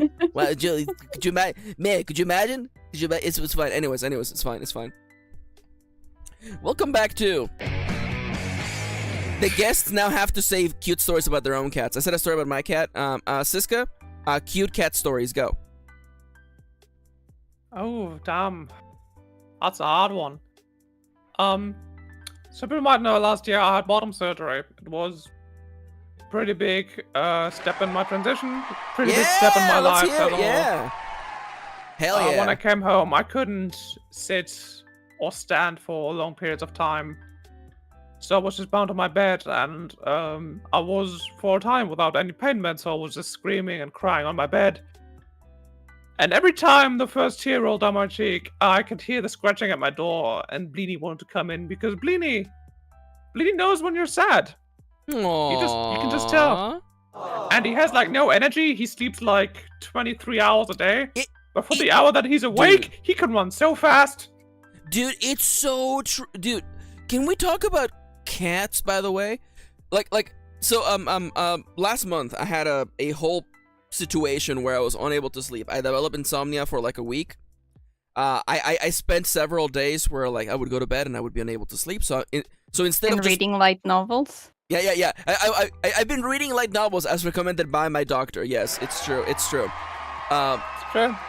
But you know, there were days where instead of just staying in bed trying to fall asleep, I just got up. I put on a sad song because I'm sad because it's gonna be 8 hours until I see my wife again. So I would get up, I would put on clothes, I would put on shoes, and I would go to the living room and I would just work or just listen to music. And I recognize, you know, my cat sleeps all day and he also just sleeps all night. Like, I was like, I assumed like a fool that at night he like, I don't know, You'd be on the prowl. Prowled around the house. No, he just sleeps. Like I had proof. I was in the living room, and he sat in my kitty. She has a glider, which is kind of like a fancy rocking chair that she got when her job closed a long time ago, another job. And like Yanto sits on that chair. That is his chair, you know. So like I get up at like, you know, it's like 11 at night. I'm supposed to be in bed. I'm not. I go to the living room. I sit down on the sofa. I grab a table and I'm just working. And the whole night, Yanto just slept. He just slept the entire night. He just slept the entire night. To be a cat. And I'm just like, this is how relaxed we could be. We didn't have to worry about taxes. Am I right? You, like a part of me. Welcome back to that joke Cats rolled against by. capitalism. Welcome back to like if I was a cat. Could you imagine? Like, if I was a cat. It is really funny though, because again, I'm a big nerd. I love looking up stuff. Like the reason why cats love sleeping in the sun is because they don't have to regulate their heat. It makes regulating their heat easier. They don't have to spend energy, you know, heating up their own bodies. And I respect that, you know. I respect the hustle. But I'm like, why are you saving energy, Yanto? You don't do anything. What are you saving energy for? One day he might. You sleep during the day. You sleep during the night. He's sleeping right now. I will tell you though, Kitty and I, we used to record episodes for Dango Duo in her bedroom, and Yanto, he loved just falling asleep in the room when we were recording videos. I think it's because it made him feel safe. It's like, well, the two big cats are looking after me. We were not looking after him. We were recording episodes of Paper Mario for the N64. It's the same thing. Yeah, but it just, you know, sometimes if Kitty and I were just like talking in the room, he just comes in and he just curls up and is like, all right, finally I can sleep in peace, as opposed Podcast time. The rest of the time when I just sleep also in peace. Now, Ronnie, I do believe that I asked Cisca for a funny cat story. Guess what? You're up to bat now. Ronnie, funny cat story, go. Okay, so my cat's like climbing on my window from the outside. And, and sometimes there's not enough space for the two of them. No. So there's a battle for my window every now and again. Oh my god. And my window, I can never keep it clean. Oh, babies. Because there's always cat spit and paws everywhere. Oh my god. And right now, as we're live, Yoro is taking a hella nap. All Baby. stretched out. Babies. Actually, we have a picture. wait. Is there a picture? No. Can we have a picture? Actually, I realized I don't have a mental image of your cats. Could you describe your 2 little babies for us, Ronnie? Okay, so Yoro is a little small black cat, Cute. and Rani is a little tortie. Torty. So you're saying that Yoru? Yes. Yoru Mate. Yoru is like the reverse Bolita, where Bolita is a large black cat who's stout. Yes. Yoru is Yes, just Yoru is very small. It's just a baby. I love that perpetual Cute kitten. baby. I will say though, by the way, fun fact: when Kitty first adopted Yanto, by the way, that was almost 10 years ago. By the way, Yanto's a big boy. Yeah, let's hear it for the boy. Yeah. I'm an old fuck. Yeah, it's almost been 10 years since we adopted Yanto. And when Kitty was going to the cat shelter to look, for a cat to adopt, she went to the middle of the room with all these kittens just running around being crazy. And Yanto picked Kitty, by the way, fun fact. Yanto went up to Kitty. Kitty was kneeling on the floor, and he curled up on her lap. And that was it. That was all he needed to do. Just this little Russian blue just curl up on Kitty's lap, and it was it. And I will Tiny dumbass. I will have you He know. had it all planned. Yeah, no. He had his master plan because he has never curled up in any of our laps ever since then. The devious bastard. Absolutely conniving even, I would say. He The has most devious bastard in New York City. City. he has never curled up in my lap. He has never curled up on Kitty's lap. He I sometimes posted a picture of them in mod chat. Oh, let's go, babies. The one thing that Yanto likes to do, by the way, is when my father-in-law's on the couch watching TV, he will become a gargoyle. Like Yanto, he will sit on the armrest like a little gargoyle, or on the back of the sofa, like right behind my father-in-law's head. Like he doesn't understand how sofas work. That's the point of this story, by the way. Babies. Danny likes to sleep on my lap a lot. Oh my god, babies! Oh, they're so cute. They're just 2 little babies. They're siblings. They just are showed they up. Are they actually siblings? Yep, they're siblings. Oh my god, I love that! I'm dying. Where's the aw button? There it is. Aww. Babies. Aww. And Danny's toe beans are also speckled like her fur. I love that. That's actually pretty rare. See, the thing about Yanto is that Yanto has a black nose and black toe beans, but we know that underneath the fur he's white. He's just straight up white, which is it just tickles me to no end. At one point when he was little, Just a white guy. No, he got a little scab on his shoulder. And hair just never grew back in there, so he has a little bald spot, and you can see it's just white. He's just a little white. He needs guy. to tan. He needs to go to the beach. He's just a little white guy. He's also huge.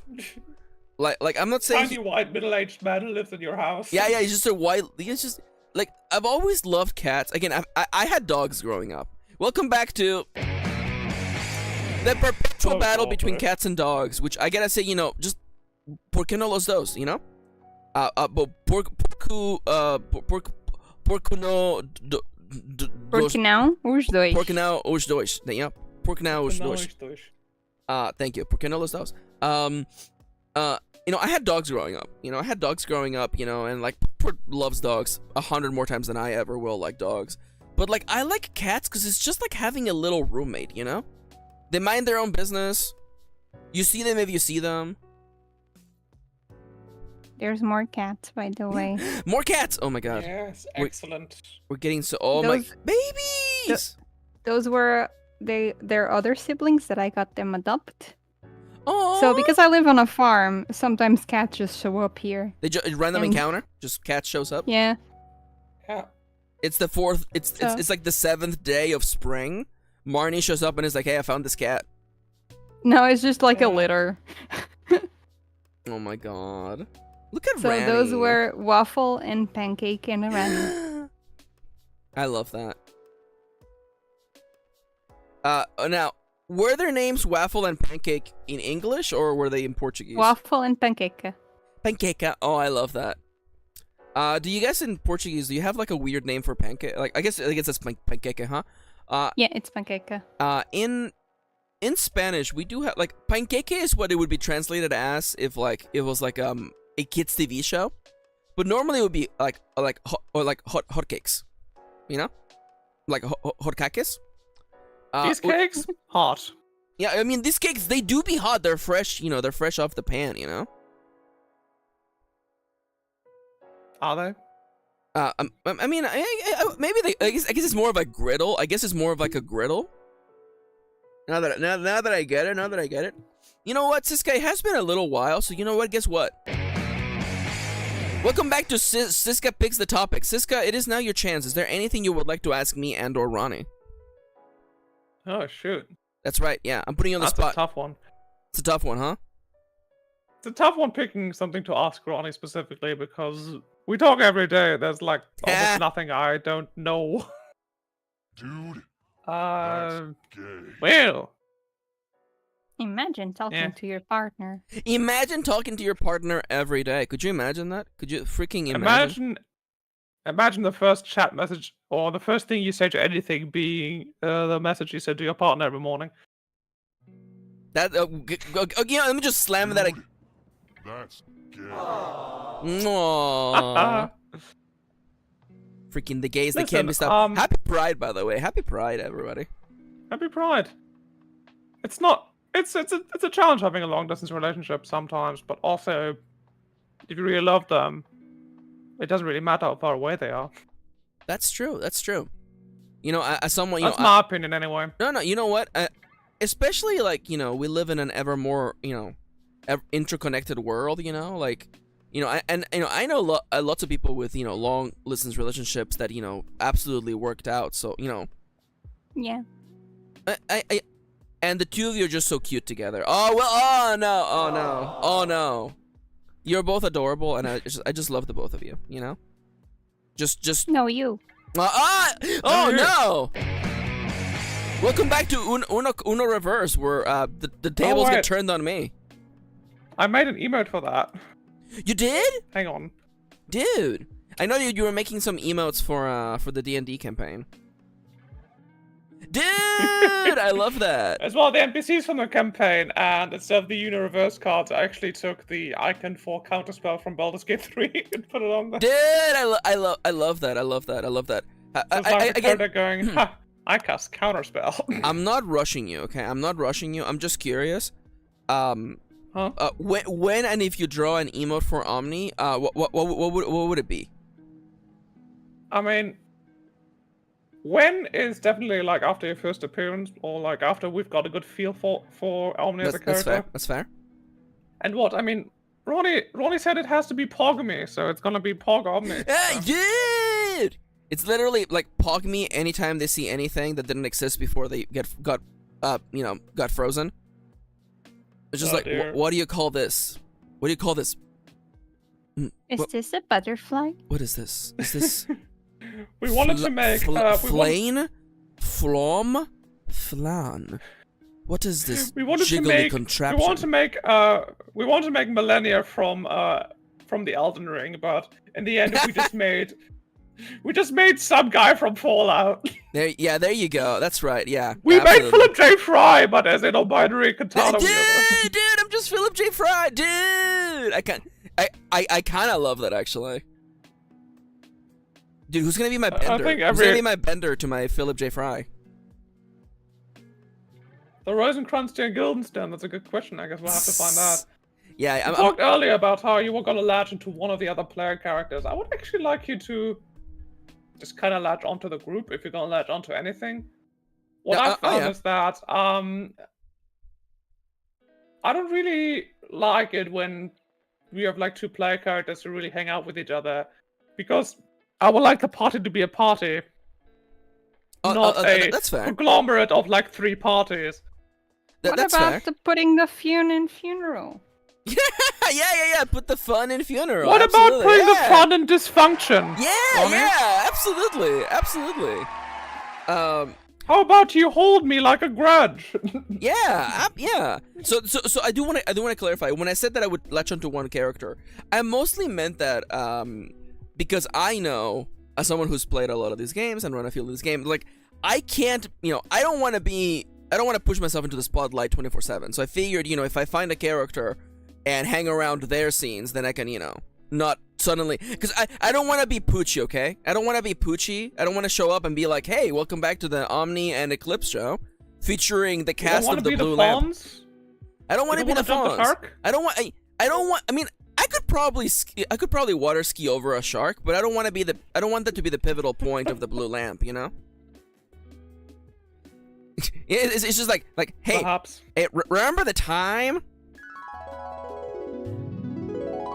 And it's just Omni, Eclipse, are you sure that this is the way to go? And it just Eclipse like, yes, you must ski over the shark. It's the only way. And I'm just like, all right, I will do it. For Mother. Whatever it takes. Whatever it takes to prevent demons throughout the galaxy, I will do it. The shark is pivotal to our mission. You must punch his nose. Then it must be done. Flora, hold my sword. I must punch them. Don't give Flory a sword. What? What? No. I absolutely. Do you think that I won't make terrible choices? You're sorely mistaken. Oh dear. I am prepared to be a dumbass in this world. Okay. I have not been around. What's the currency of the setting, by the way? Is it still just gold? For now, yes. I'm just gonna be it's a little bit basic. I'm working on a complete setting rehaul because at some point I want to maybe publish the setting as its own thing. So dude, that'd be dope. Handbook. It'd be pretty dope, yeah.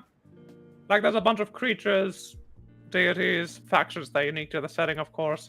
I've thought about replacing all of the languages. Dude, I feel like you made a really from the cursory glance I had before getting involved with the campaign, I would have just assumed it was a completely homebrewed campaign from all the work you put into it. It mostly is.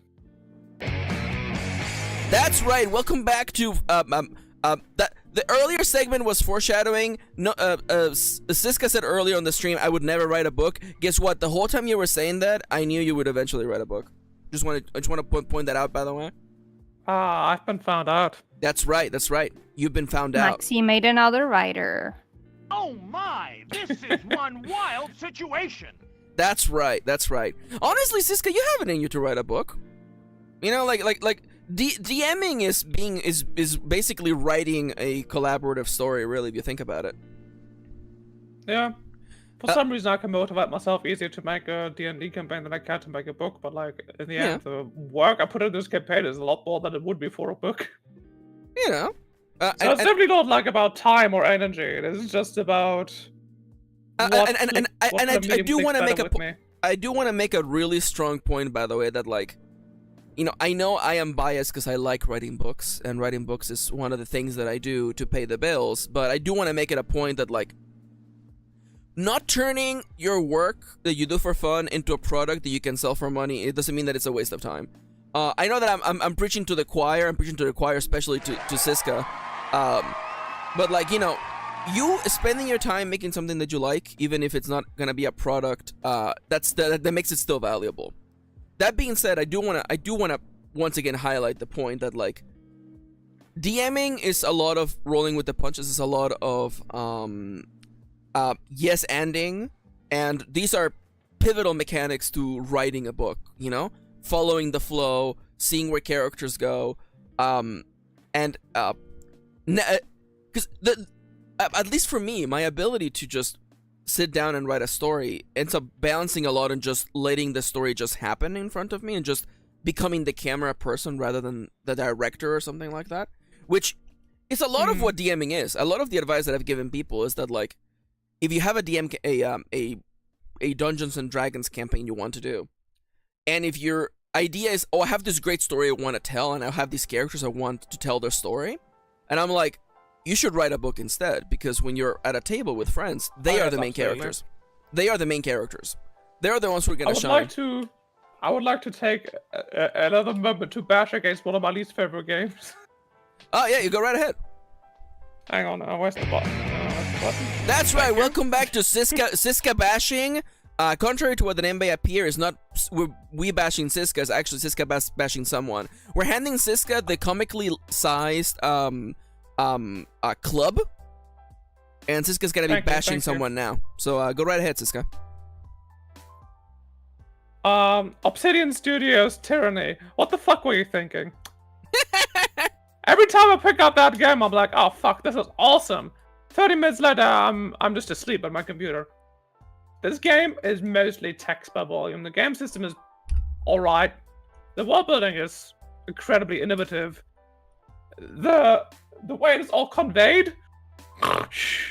I fall asleep legitimately. Hey, oh yeah, that's the game you where kind of you walk make 5 babies. steps. You get like a text box and you can read through another novella. Congratulations. I'm just like, This is the game with making the with babies. all the money and all the time you had, why didn't you make a TTRPG or something? Why didn't you make a book? Why'd you have to turn? Why'd you feel like they had to turn this into a video game? I This do thing benefits actually agree with that. nothing from being a video game. I do absolutely agree with that. 100%. I sometimes you get that feeling, right, of like this project would have been better as something else. I can't think of all the time. Ronnie, me all the time. Absolutely, you know. I do have to say. Oh, sorry. Hello, Mia. Welcome to the stream. If this is your first time, please consider checking the rules in the description. Beep boop. All right. So, I do have to say the stream has been going almost for 2 hours. I do want to ask everyone, take a chance to get up and stretch, you know. And I do want to say, you know, hey. I might. You can support the stream by going to the link on the top left corner of the screen. Coffee.com/mkirin is the number one place to support me in what I do. That's it. Anyways, while I get up and stretch, I would like either of you, if you have a... You know what? I've been asking you guys questions. How about you ask me a question? What is the meaning of life? The meaning of life is to surround yourself with people who make you happy and to spend your days finding purpose and making your life about that purpose. There we go. I like how you always have that engraved in your soul. It took me a long time to come to terms with that meaning, but I think it's the most compatible to the way that I like to view the world. I remember, I guess maybe, and I have a core memory of being asked that question in middle school in Mexico, and I remember a lot of people got stumped by it. And even now, I can remember the face of one person who had the best answer, I think. And this middle-aged man in this middle school class, who had been set back quite a few years. That's a joke. Said the meaning of life is to live it. And that seemed like the best answer for me. And I stole that answer for many a year until I realized that to me, living life meant finding a purpose. A reason to get up in the morning, a reason to make things. It took me a while to realize that. Dale says, no, Max, it's 42. I like making art. I've been making art. Dale, don't stretch. Don't push it, Dale. You know, I have always been making art. I've always been making characters my entire life, and I figured, you know what, maybe I can make my life about that. And here we are. Excellent. Yeah, there you go. All right, Yeah. so Cisca, Now, shoot me. equally important question. What is the meaning of death? Dead. Oh, I was not ready for that one. Cue the metal guitar. Welcome back to the meaning of death, the segment of the show where we try to figure out what the purpose of dying is. Actually, the topic of Composting. death and dying is actually very much on my mind at the moment, seeing as how we're currently going through the loss of a family member in our lives at this moment. And see, the thing they need to understand about me is that I learned a long time ago, thanks to my mother actually. My mother did assisted living for a long time. When we first came to the United States, my mother, you know, she didn't have The thing about getting degrees in Mexico is that they don't matter when you come over to the United States. They're just like, that doesn't matter, actually. You have to start from zero. My mother, she was a seamstress in Mexico, and she tried being a seamstress in the United States, and then found out that Americans love cheap clothing made in China. So making things by hand turned out to be really, really hard to make a living from. So my mother, she cleaned houses. I remember she used to clean the beach houses, the like multi-million-dollar beach houses that people would just rent. And some weekends, instead of having her spend the whole day doing that, the whole family would go and just help her clean the house, so she could be done in 2 hours instead of 8. Fun memories of being in these huge ass houses and being like, damn, this is right by the beach. Damn, this is nice. But eventually she ended up going into assisted living and nursing. My mother actually graduated from college with a nursing degree. Actually, the only one in the family who did. Moms are unstoppable. Dude, moms are actually stoppable. Let's hear it for moms. That's right. Shoutouts to mom. Moms are badass. But actually, my mom is absolutely... Some more than others, maybe. Yeah, you know what? Actually, that's absolutely fairly true, you know?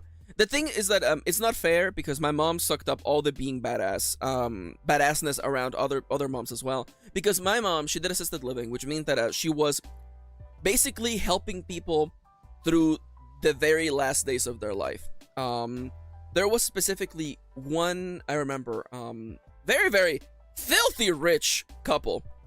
And not that their richness is important to the story, but more to the fact that, my mom ended up looking after the wife in this family. And the wife, she withered away. It's the only way to describe it. She withered away over the course of many, many, many years. And my mom was there the entire process. She got to know the entire family. They considered my mom part of the family, which is, my mom is an absolute angel, by the way. I feel like no one but my mom could possibly be there next to people as they're passing away, taking care of them, helping them remain dignity and humanity during these hours. So when the lady finally passed away, the thing you need to understand is that women can outlive their husbands. Husbands do not outlive their wives. Yeah. Never. And the husband was just like, just stay here. And she took care of him until he eventually passed away. And, this family still sends my mom Christmas cards, by the way. They're just they were just so happy that my mom was there to help both, the patriarch and the matriarch of this family. Hi, Kendra. We're talking about death, by the way. Hey! Let's hear from Kendra! Yo, Kendra's got a gift from Lisbon. Did you get sardines? Did you get sardines, Dude, was Kendra? it sardines from Lisbon? So, anyway, we were talking about death and dying. The reason why I have the outlook that I do on death is because my mother, from a long time, pointed out to me that death is inherently final. It is part of the process of living. And also, part of it is because I grew up in Mexico, a culture that has a whole festival around understanding your mortality. Yeah. From a very young age, and some people may think this is morbid, but I think psychologically It's speaking, not. I find it so weird that Yeah. Most Western countries don't have any connections with death. You just disappear. You don't care that that person Yeah. is gone. You don't remember them. You don't.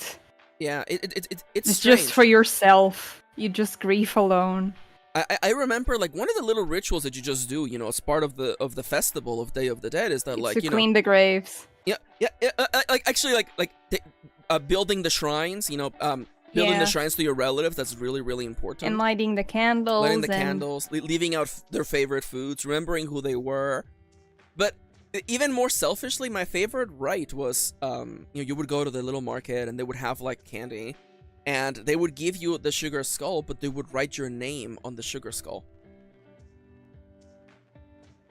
And on one hand, I'm like, was that to mark that that was my candy skull?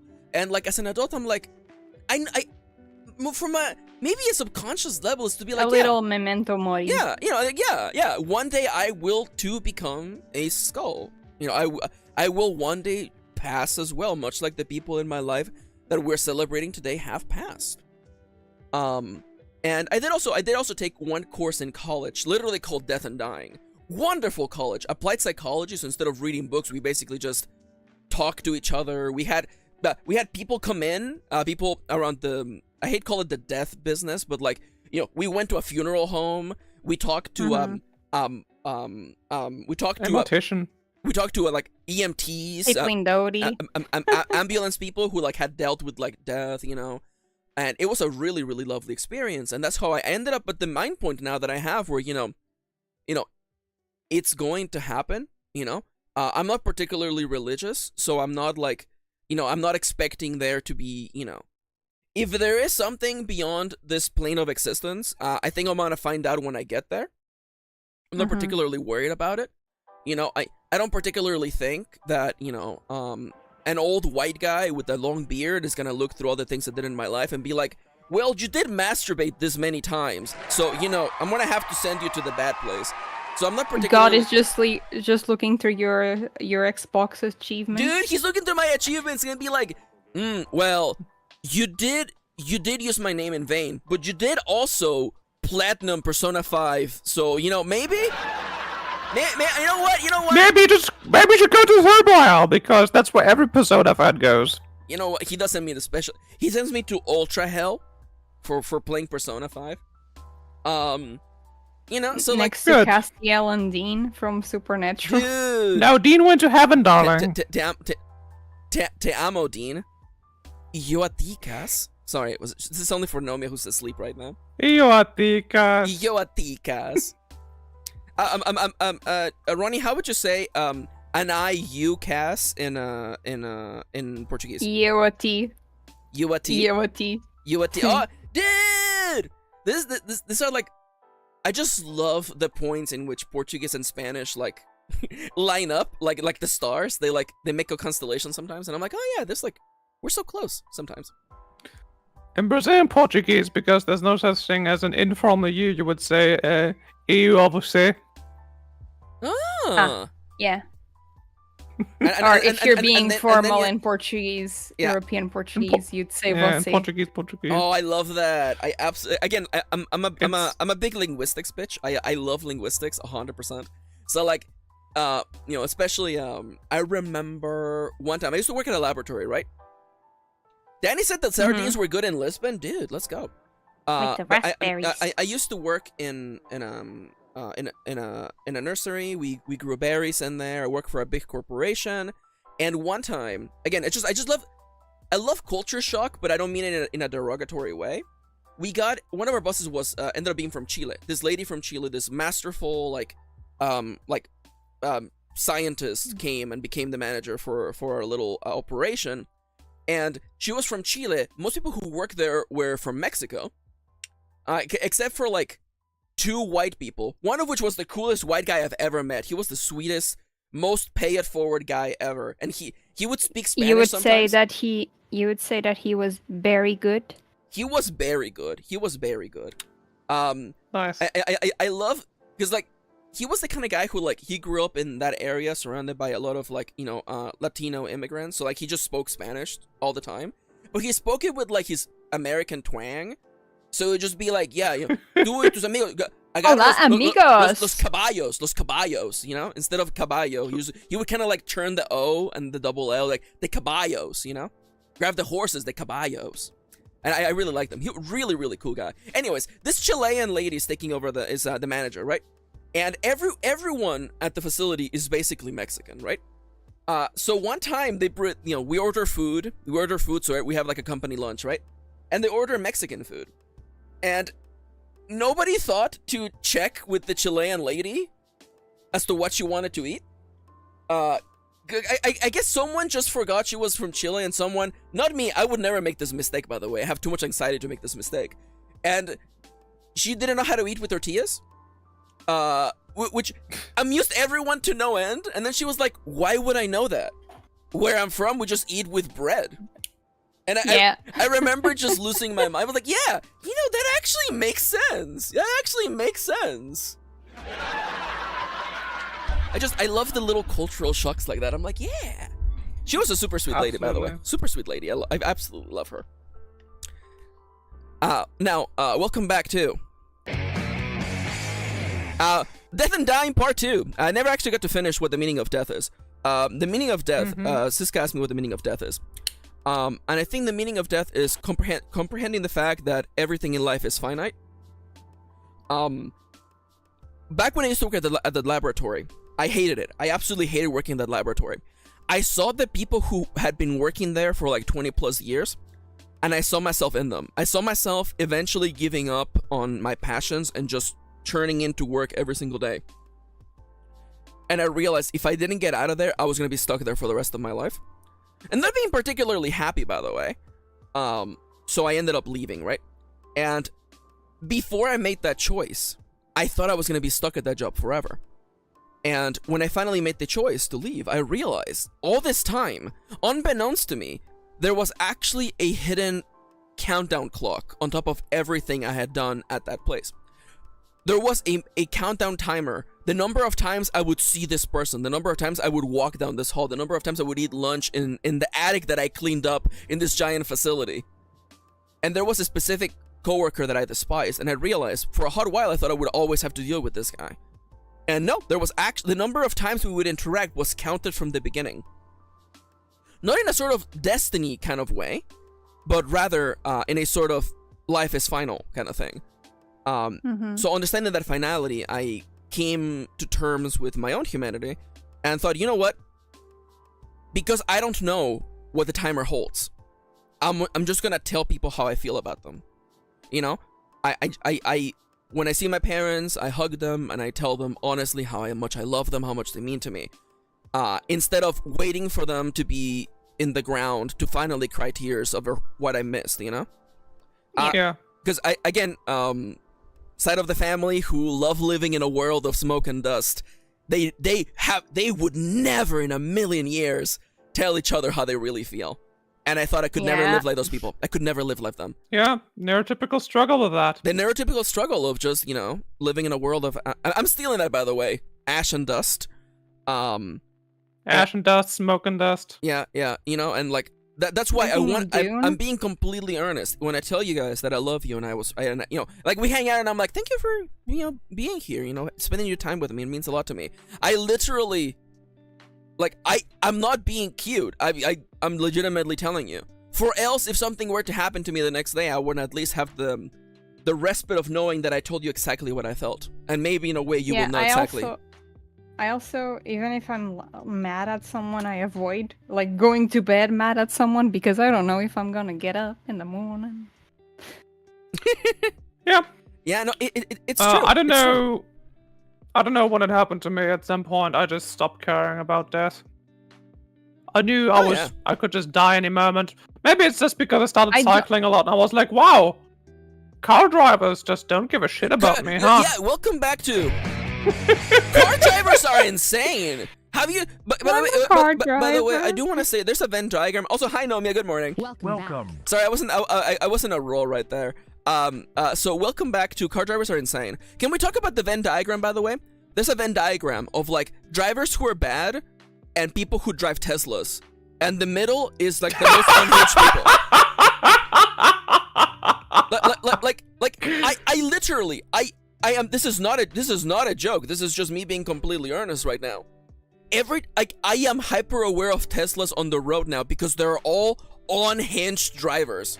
Oh, me too. The other day, one was on auto drive when I was overtaking it, and it almost drove on top of me because I was overtaking it. Jesus Christ! You know, and it's not even like the freaking like you know, it's an auto drive. You know, I don't think that's in the US just yet, or maybe not all the models that I've seen. But it's just like cutting corners. Like there was this one guy. We were hanging out yesterday with Plagues where he was driving us around. And this one Tesla driver was weaving in between the traffic like he was playing GTA. And I'm just like, what the? Someone's in a rush to die today, I guess. Maybe he was. There's a lot of screens. You know? It's bad. It's bad. It's absolutely freaking bad and terrible.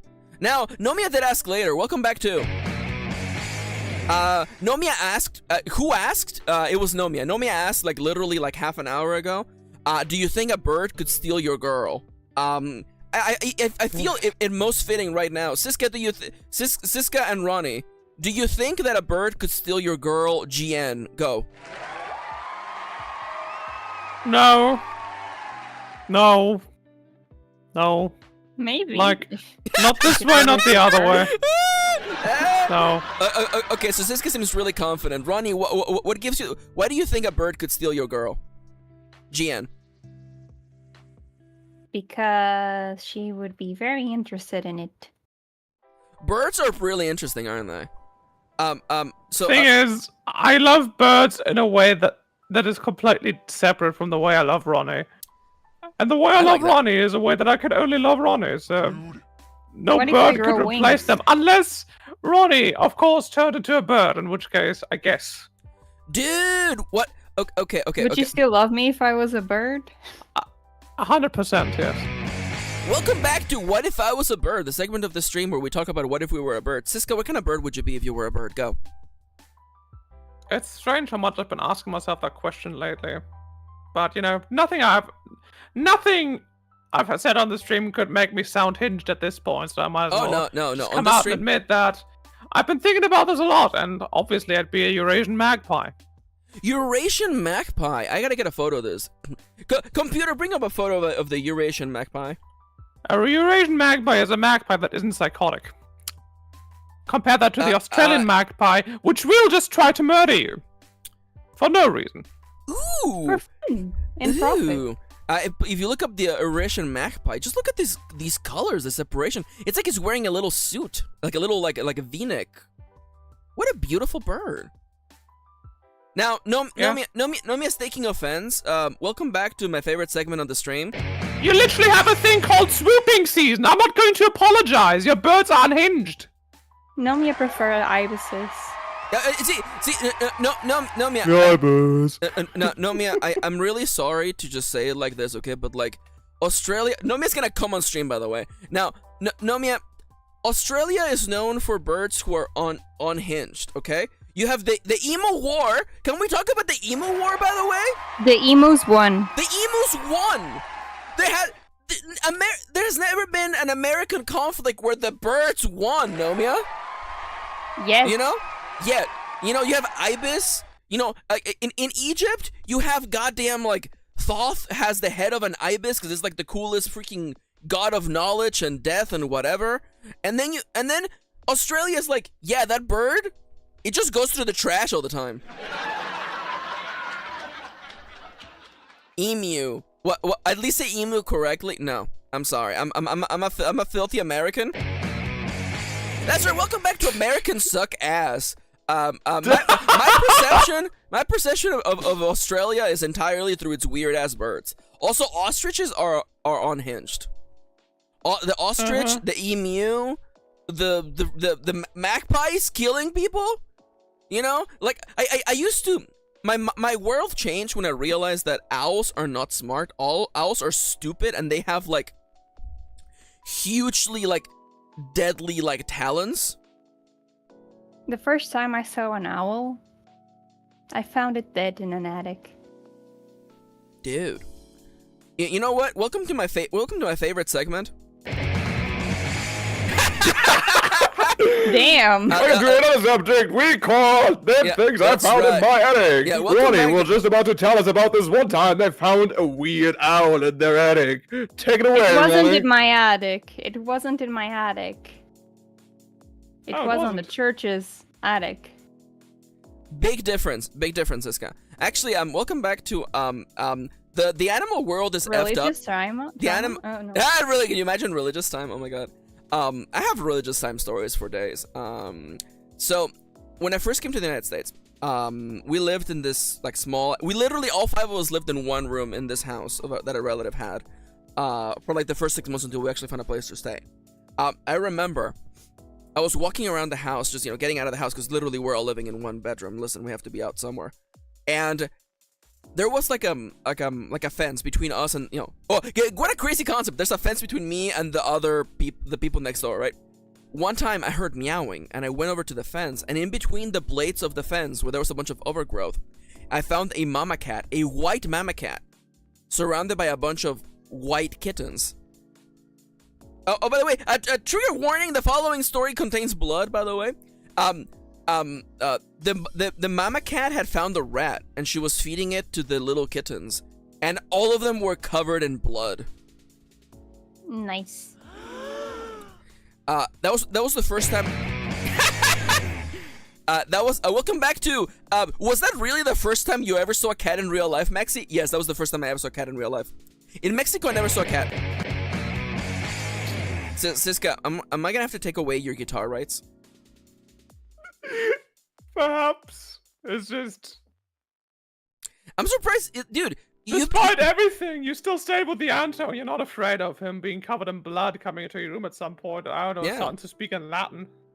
Yeah. Happens. Dude, at this point, I might as well let that happen, you know? Weirder things have happened in life, you know? Alright, everyone. I have to leave you with your guitar riffs. No worries, Ronnie. Thank you for joining today. I gotta go eat. Yeah. I'll go be eat. Right back on the chat. And you know what? Maybe also drink some water. Kendra? Maybe. Absolutely. I'll try. Maybe. I'll try. Thank you for coming, Ronnie. Let's hear it for Ronnie. Yeah. Bye, everyone. Thank you for having See you later, me. dear. Bye-bye. And don't forget, Ronnie is streaming later today. Please check them out. I'll just leave Yanto there. Honestly, Yanto just gets to stay there. Perfect. Now you're stuck again with me, and I'm slightly more unhinged. I mean, like, a couple percentages. I mean, like, Cisca, when I have you on the show, I'm not expecting you to, like, be hinged. Do you think I'm hinged? Do you think the way that I just freely talk about the nature of life and death, is this hinged to you? Do we have I related a lot to the way you talked about life and death, and you definitely... It's once again, it feeds into that... Oh no, Ronnie! Oh my god, Ronnie. It almost feeds into that thing we talked about earlier, where neurotypical people struggle with seeing things for what they are. I feel like a lot of autistic people see death as just, you know, the end of life. Whereas neurotypical people will look at it and say like, oh, that's a big tragedy. I can't believe that person died. And then it's like, your grandfather was 88 years old. He has lived a full life. He was in constant agony every breathing moment. And you're sad that he's gone? Yeah. Why aren't you glad that you got to know him before he died? Why aren't you glad that he's not in pain anymore? Welcome back to... Anyway, that's... making their life about yourself. Welcome back to... Most neurotypical people do this. Also, hi, Nomia. Hey, Nomia's here! Incredible. I didn't realize the sound effects were on Discord. Damn. Yeah, they were on Discord the entire time. Also, Nomia, how are you doing? What are your pronouns? And what's your favorite color? I'm sleepy. I just woke up. My name is Nomia Vixie. My pronouns are they, she, and my favorite color is mint green. Nomia, could I request that you speak directly into the mic? I'm sorry. I am. I'm just woke up. Okay, I'm gonna keep an eye on your audio levels. Anyways, Nomia, hey, you know the crowd, they just love having you on the show. Hey, let's hear it for Nomia. Yeah. Let's hear it for Gnome. I can't use my outside voice yet. It's 6:13 a.m. Oh, it's 6:13 a.m. It's my time. So Nomia, hey, what's up? What brings you over here to Just Yappin'? The show about just talking. I don't know. Just want to hang out? Sure. Now, I do kind of feel like it would be a disservice to ask you about life and death, considering that you are from dimension 6.133 repeating, and you're an angel. So I'm not gonna bother you with simple questions like that. 613, dimension 6.13 repeating is a different dimension. I mean, like, but wouldn't you say like the universe is always moving? So like at some point, dimension like 6.13 is gonna be Maxi, you keep trying arguing this, even though it's just an aesthetic choice on your part. You just like saying repeating, even though we all know dimension 6.13 repeating is where Nomia with a G is from, which is an entirely different piece. Nomia where the G is from. Oh man, I miss Nomia with the G. I miss Nomia with the G. God, I hope they're doing Mr. alright. Pointy Hat. And Mr. Pointy The Hat. Nomia. Their strange way of Yeah, talking. dude, I love Mr. Pointy Hat. God, he's so funny. He kind of reminds me of Kendra. And Nomia with a G, obviously. Gnomia. Pronounced. It is pronounced He Nomia. pronouns is from New Zealand. Or at least It's sounds from like New Zealand. sounds like he's a Kiwi. He's a Dude, gnome. what do you think? Yeah, welcome back to In Memory of Nomia, my streaming friend who Nomia. Gnomia. So yeah, what do you think? What do you think is their aesthetic? What do you think is Nomia's aesthetic? Are they a devil? You think they're a devil instead of an angel? No, they're a gnome. Well, they're a gnome. Oh, they are gnome. Okay, that makes a lot more sense actually. How do you think they opened the stream? No, and Devil Nomia exists, Nalakama, and that's my Halloween form. Dude, alternate form gnomes. Yeah, I've sent you pictures of Nalakama. No, I know. I just okay. So remember you didn't know how big okay. my boobs were, so I sent you pictures of Nalakama. Welcome back to Max. Did in fact say that? What is the favorite thing that Max has said that you think about all the time? Go right ahead. Put me on blast. Maxi, you're asking me this question at 6. That's why I'm asking Cisca first. Cisca, You you're. have to repeat that question. I was just looking up Kiwi greetings. Oh yeah, no worries. Welcome back to words Max said in the past. I think that was the segment of the. No, man, you can't do that. That's cheating. Hey, don't look at chat. What is the thing that I have said that you think about all the time? What is a stupid Maxism that I've said that you think about all the time? Go. I had one a while ago. Yeah, I think at some point you talked about how if you want to start a project, you should just start it and like do it bad, do it tired, do it scared. It inspires me every day. Aww.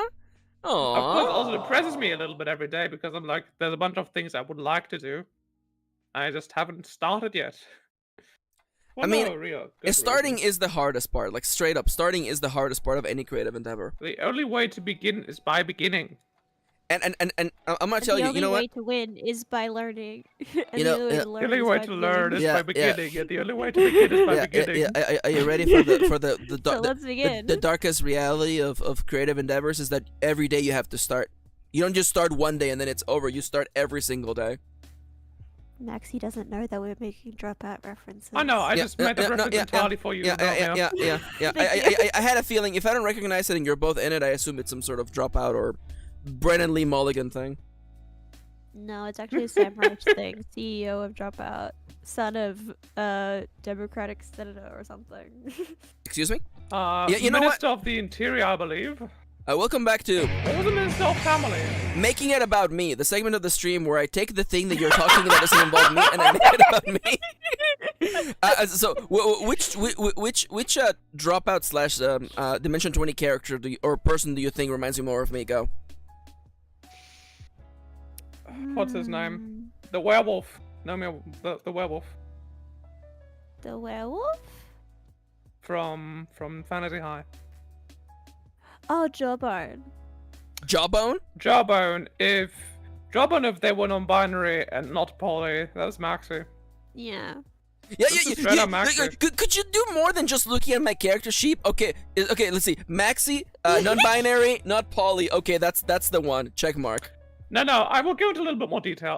Jawbone was a side joke character that Brennan Lee Mulligan introduced in the first season of Fantasy High, where he was like a club goer and drug dealer who was also a werewolf. No, he was not. He was not a club goer. He was the bouncer at a club they were trying to get into because they were that's the underage. bouncer you've talked about before. Yes, and so they were literally like, it was just like, we need to talk to the bouncer to get into this club, and Brennan was like, okay. And so we just started like being a bouncer at the club, and Fig was like, oh yeah, I'm also a bouncer. and then they just started getting on this whole thing, and then they were like, you know, there's actually a job opening at Eggfort at the school that we go to, and he was like, all right, I'll check it out. And then he became the guidance counselor at Eggfort, and so he became a recurring character. And then at some point, and then in the finale, he gives like this really emotional speech to Adine about anxiety that is actually really beautiful and sticks with me to this day. Where he says, what does he say? He says, "You're not a coward, Adine. You're just sick. You need medicine." That was it was really beautiful, and he says it after talking about how he sucked off a guy to Border Patrol who had warts all over his cock. It's like, warts aren't who that guy is. He's sick. You wouldn't say that guy's a bad person because he has warts all over his cock. What I'm trying to say is, Jawbone, on a first glance, seems like an inherently silly character. Like, oh, you got this former drug dealer, bouncer, turned guidance counselor. But on a second glance, you see he has just such incredible wisdom and depth, and so much like of Brennan Lee Mulligan's good character juice. Oh yeah, he's a character I enjoy thoroughly. And he was also like Jawbone becomes that he talks about all these horrible, like these weird shit, like sucking off a Border Patrol guy, but he is genuinely a good guidance counselor. Hell yeah, and he gives good advice. And then at some point, he becomes Adine's adopted father. So, you know, what's really awkward about this is that, like... So this one time when I was crossing the border... Anyways... Okay,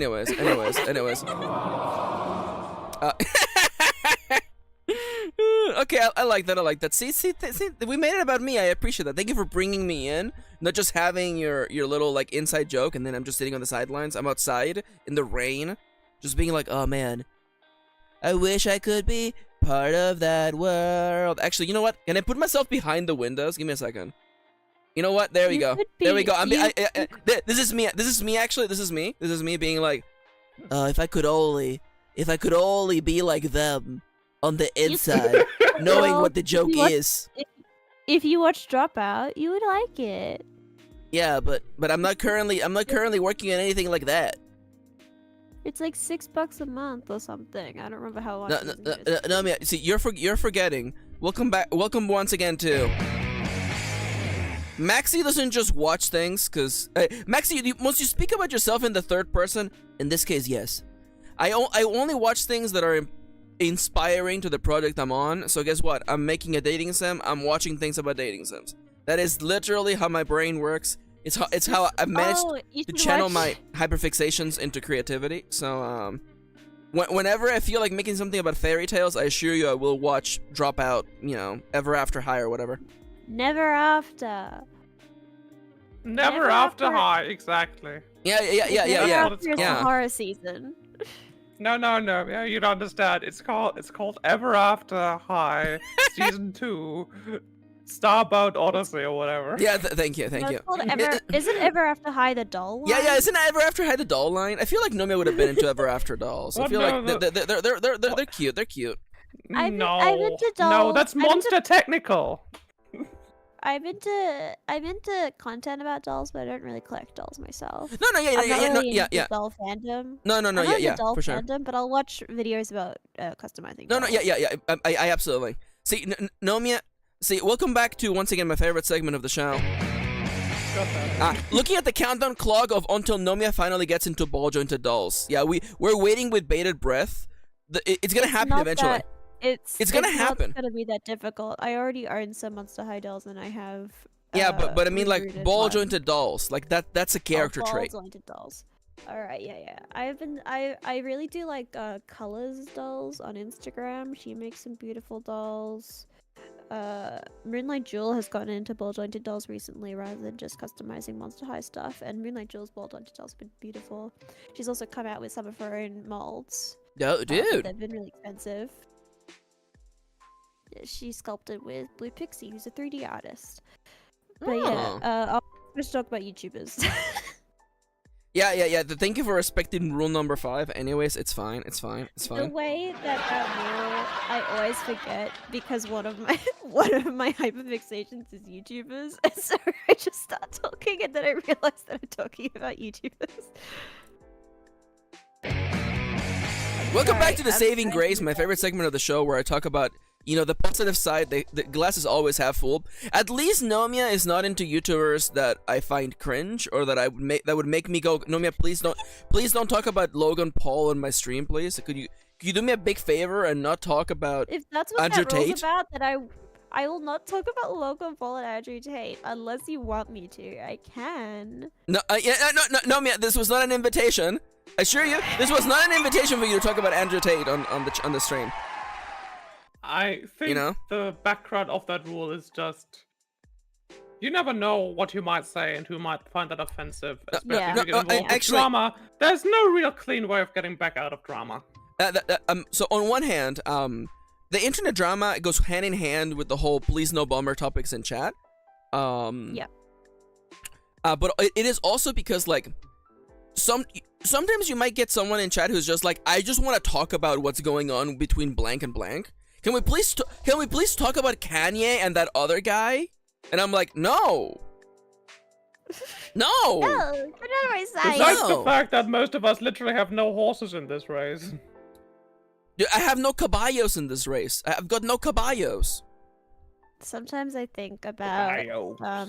you know how I did a music production course and I met a lot of music people who were into music, and I was like the K-pop bitch who was like, I listen to a lot of K-pop, but a lot of these people were like, yeah, I listen to this rock group or this like popular artist, and I think often about my really good friend who was the first non-binary person that I ever really befriended in real life, and they were great, and their favorite artist was Drake, and I think about them every day. I'm so worried about them. I need to find. Yeah, I need to contact them again. Do I have them honestly, still? you know what? What are they doing? Are they doing This brings me okay? back to my favorite segment on the whole stream, also known as queer people can be bad too, you know? Like I feel like that They're not we bad. we No, get this away was we before- get away. This was years ago, Maxi. This was years ago. No, I trust that they're Kanye not was bad. always bad. I'm sorry. Kanye always gave bad They didn't vibes. they didn't like Kanye. I'm not talking about Kanye. I'm talking about Drake. Oh, you said Drake. Sorry. Drake is No. also bad. You just Yeah, but really back- want to talk shit about Kanye, didn't you? I was but like, this was- see, you just know they live in the same part of my brain where I don't want to. I loaded the revolver and he was already in the chamber. I don't want to say what year it was specifically, but I will say this is before pretty much anything had come out about Drake. Yeah, still though. So this brings me back, by the way. Okay, I feel Don't like talk shit about my friend. a My friend lot is of people. cool, and No, I like him a lot. I'm actually redeeming them. Actually, I'm actually redeeming them. Thank you. See, the thing is that like there is this sense, especially in fiction, that like queer people can be bad people, and I'm like, no, man, queer people can have bad taste too.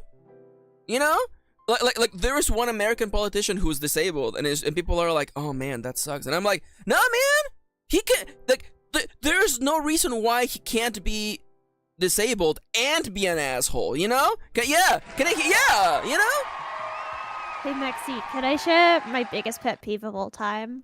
You know, actually, welcome back to Nomia's biggest pet peeve of all time. Hey, Nomia, is this the one about corsets? Or no? No, this is a different pet peeve, huh?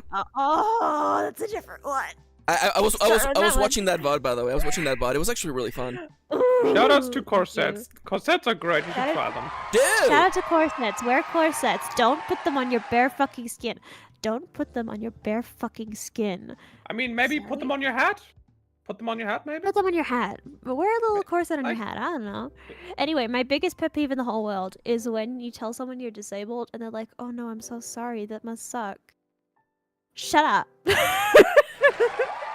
Yeah! Like, you know what it is? It's immediately making it about yourself, and they're just like, oh, if I was in your position, it would be so sad for me. And it's just like, man, If I was disabled, I would hate it. I would never... like it's the hand you get dealt, you know? It's just the hand you get dealt. It's just like there are people I know, it's like they've been disabled their entire life, so it's like, this is just what life has been for me, you know? Like what, like, oh, it's so bad, but please go on. Please go off, actually. My least favorite thing of all time, also, this also applies to mental illness, actually, is when you get a diagnosis and you tell someone about it and they're like, oh no, that's horrible. Like, bitch, do you know how hard I worked for this diagnosis? Yeah. It- Do you know how hard I worked? Do you know how much effort I put in? especially in the culture we live in, like the empty like gray space between like thinking you have it and being concerned about it, and then finding out and having the proof. It's even worse. It's even worse to just be in that state where people are like, well, maybe it's nothing, you know? Genuinely, It's all in your head. one of the best days of my life was getting my diagnosis. That was genuinely one of the best days of my life. And telling people that I got diagnosed and being met with, "Oh no, I'm so sorry." Like, no, be excited. All right. You know how hard it worked. Welcome back to actual life hacks. Straight up an actual life hack. Hey, here's a little something you can do. Okay. When you meet someone and they just had like a life-changing moment. Oh no, Ronnie. Oh no. When somebody is dealing with something and it's big and overarching, you know what you could do? You could always ask them how they feel about it before you make your own judgment call, you know? For instance, I've known people who, like, you know, they get a divorce and everybody around them gives them sympathy and they're like, oh my god, I'm so sorry. Oh no, that must be so sad. And meanwhile, I walk in and I'm like, how do you feel about it? And then the guy is like, actually, Sometimes divorce is lit as fuck. I actually, you know what? I'm actually happy that that's over, because like that divorce went on, you know, it went on for so long, and it just, you know, their relationship was not healthy at all, and I was the only person who, instead of projecting my own idea of what marriage and what divorce is, I just went and I was like, hey, how do you feel about it? And he was happy that he was getting a divorce, and I was the only person who was just there, you know, like if you want to help them feel better, maybe you should first ask them how they're feeling, as opposed to just doing the neurotypical thing of just assuming, hey, if I was sad, if I got divorced, I guess I would be sad. You know? Also, Kitty's back just in time. Yo, hey, Kitty's back! Divorce. Hey, Kitty! Welcome back to the show. Maxie's so excited about divorce right now, Kitty. You wouldn't believe it. They're really into it. They think divorce is so cool. I've got an advanced life hack for you, actually. You sons of bitches. You sons of bitches. Maybe not entirely like related to divorce, but definitely related to bad news. Which maybe if you like have like a more of a friendly relationship with them, you can ask them like, okay, damn, you want to play some games? You want to talk about it? You want to go out? You want to get distracted from whatever the fuck is happening in your life right now? My life hack that has saved me so many friendships is literally, if someone's venting about something that's going on in their life, I'll say, do you want advice or comfort? Just ask that. Yeah.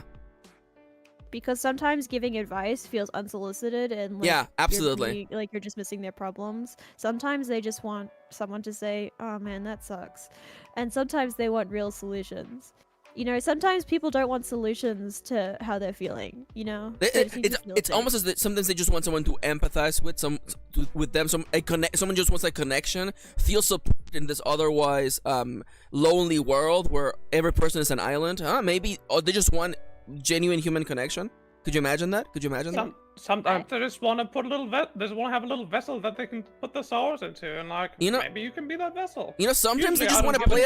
Sometimes they just want to play Mario Kart Double Dash and just, you know, not think about what's going on in their life. I have a hot take. I have a real hot take.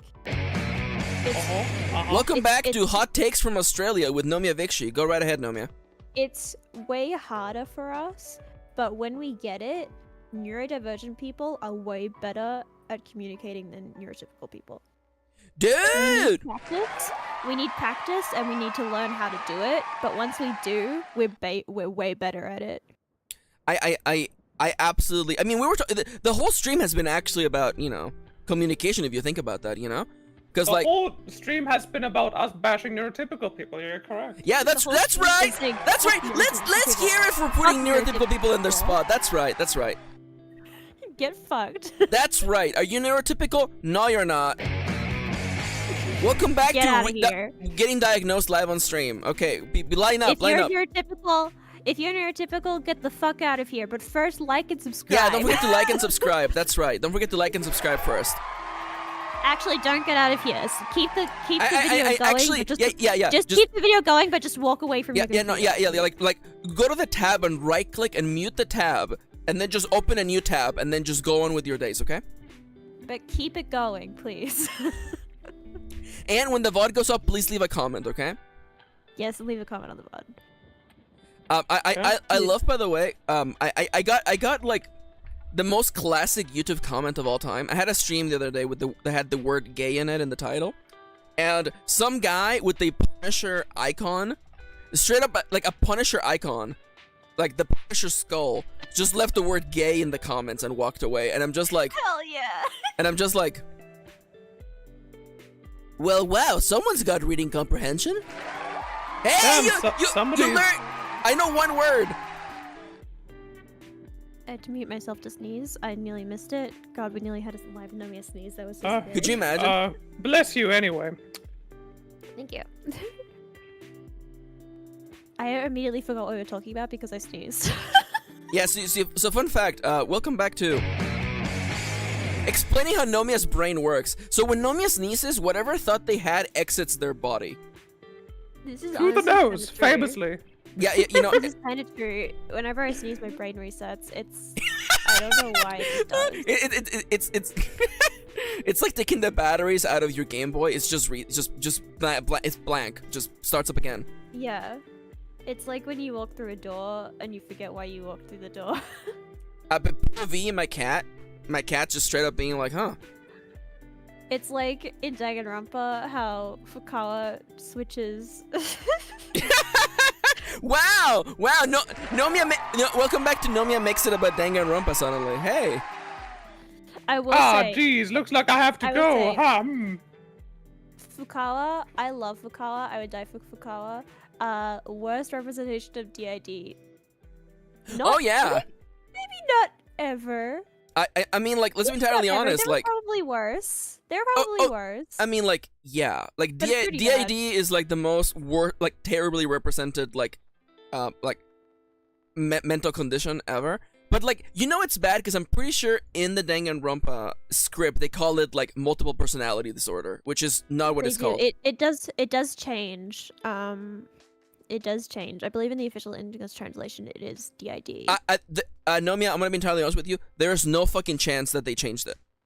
Why? No, it is. No. I There's no remember. fucking chance because I remember, that game has I remember being that surprised. game still has typos in it. No, but because remember there was a fanon translation of it that was like the common one, and I think in the fanon translation it was multiple personality disorder, but in the official Are translation you of it, telling it was me DID. they fixed that, but they couldn't fix the typos in the goddamn game? Are you kidding me? Of course. Of course they did. That's so dumb. You're That playing is a so game called Danganronpa with a black and white bear in it. You think they care? You think the average player of that game actually notices? dumb. Pictured on They screen literally the average call- Danganronpa. I The love average how they Danganronpa were like, player. they were like, we should do some research into what we should actually call the Oh, DID. God. But you know what we shouldn't do? We shouldn't do any research into what kind of character Ishimaru is, and if whether or not he would use a fucking nickname. Why would Ishimaru ever go by a nickname? That's insane. Yep. It's because they didn't trust English speakers to be able to pronounce the Kiyotaka, which is, I mean, just say it. People can learn to pronounce things. Kiyotaka. There you go. Just said it. I that's one of my least favorite things is when they like don't trust you to pronounce words.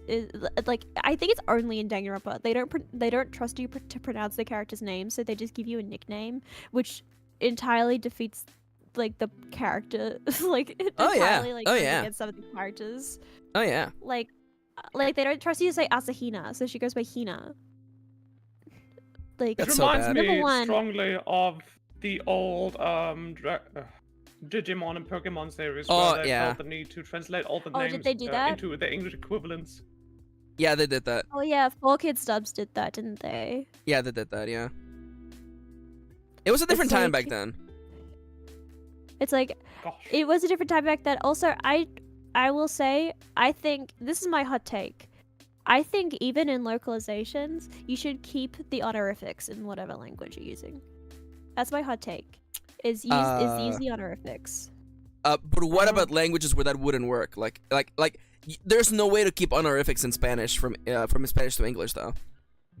Then Because okay, well, I'm it just talking changes the about noun. I know more about English localization. Obviously, I think if if it doesn't work in Spanish, then obviously there's probably ways to work Yeah. around it in Spanish. But in English, it's been proven to work. Like, Yeah, it's in a I lot guess of you meant translations. mostly just like Japanese to English, right? Just keeping the san, chan, tan. Also Korean, Sama? actually. Also Oh, Korean. are they in Korean? I didn't know that. Yeah. Specifically, I think because the one that comes to mind is Squid Game, and My the favorite way honorific they- Squid Game. No, the way they translated oppa in Squid Game drives me up the fucking wall. There is a character in Squid Game who she's the character that's trying to hit on. She's like the older woman character who's trying to hit on like the mob boss. Oh yeah, I remember. And there's a scene where in the English translation she's calling him like honey or babe or sweetie or whatever, and he goes like, I was like, are you sure I'm your babe or your sweetie? And she gets kind of like a weird look at her face. That scene makes absolutely no fucking sense in English. And it's because in Korean, what she's saying is she's saying oppa, which means older brother. And it's this thing that young women use for older men. And what he's saying in that scene is, are you sure you're younger than me? He's like making fun of how old she looks, essentially. Ah, that makes sense. But that doesn't translate it to English. And honestly, I think, hot take, just do the fucking translator's note. Keikaku means plan. I swear to God. Just have oppa means older brother. No, In the Nomia, top. but have you considered the fact that Americans hate reading? Are stupid. Then why? Americans then why do you have... hate reading. They swear to straight up God. despise reading. I If remember If little K-poppies, I if little remember- K-poppies could go home and learn what K-poppies. Hyung, Oppa, Nuna, and what's the one I'm forgetting? Oni. If little K-poppies who are 13 years old like me can learn what those words mean, then fucking people Yeah, with no, the but- Squid Game who are full adults can. I need you to understand, okay? I have met people who are grown as adults who groan at the idea of watching a movie with subtitles. Then they're weak and they shouldn't watch Squid They Game. are weak. That's right. They are weak. They are weak. Maybe, But maybe if Squid Game, what maybe you're if Squid forgetting Game about, kept- you're forgetting that Netflix Maybe- made that for a worldwide, an American audience. So they were just like, fuck it, just lose the nice meaning to not. Stop calling my dad out.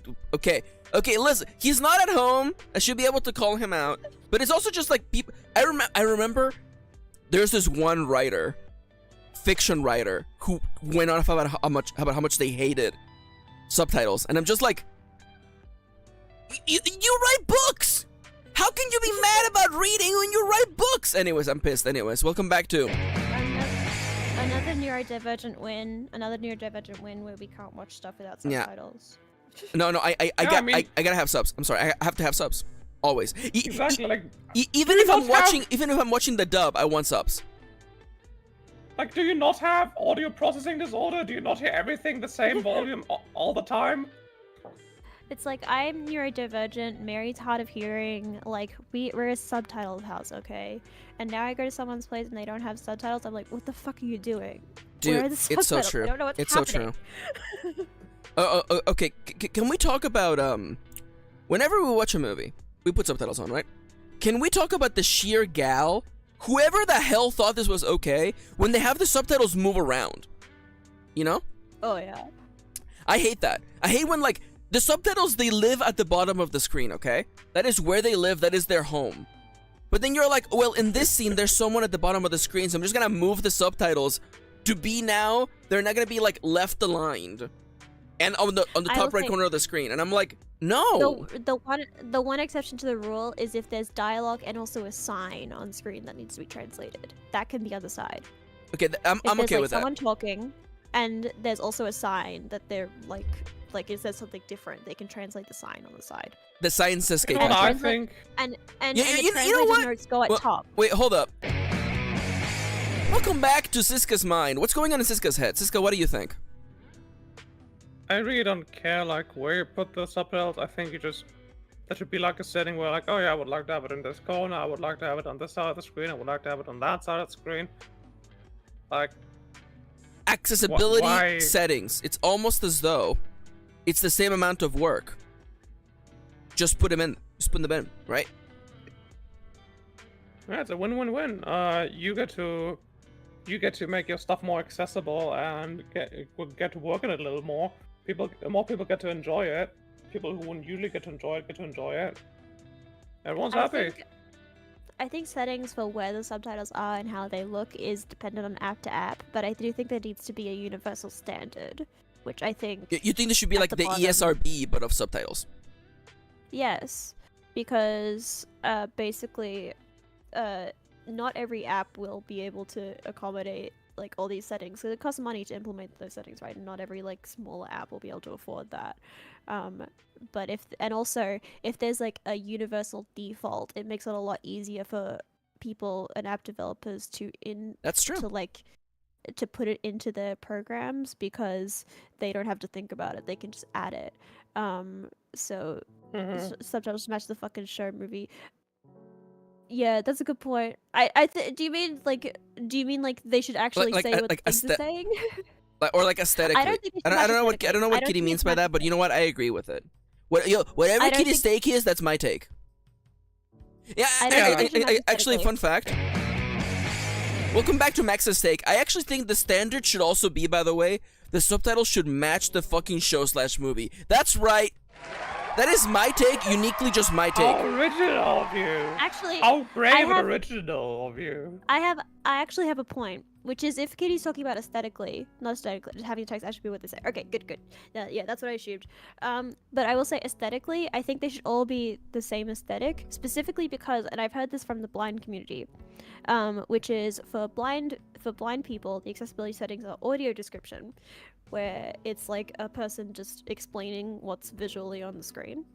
For things like that. And specifically, I know that Molly Burke made a video about this. Another YouTuber name drop, sorry. Molly Burke, she's a blind YouTuber, and she talked about how she had a question where someone asked, do audio descriptions change depending on like the vibe? Like is it like do they narrate it differently or whatever?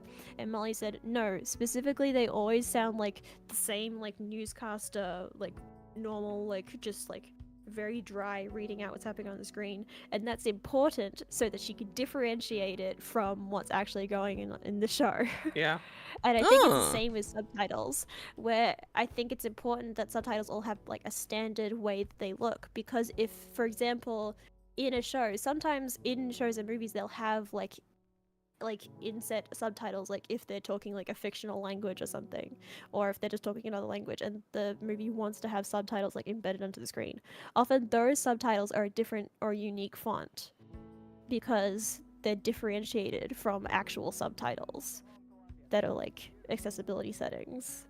So I think that's a good distinction to make, is I think subtitles should always be like pretty consistent fonts and I like that. layout. I like that.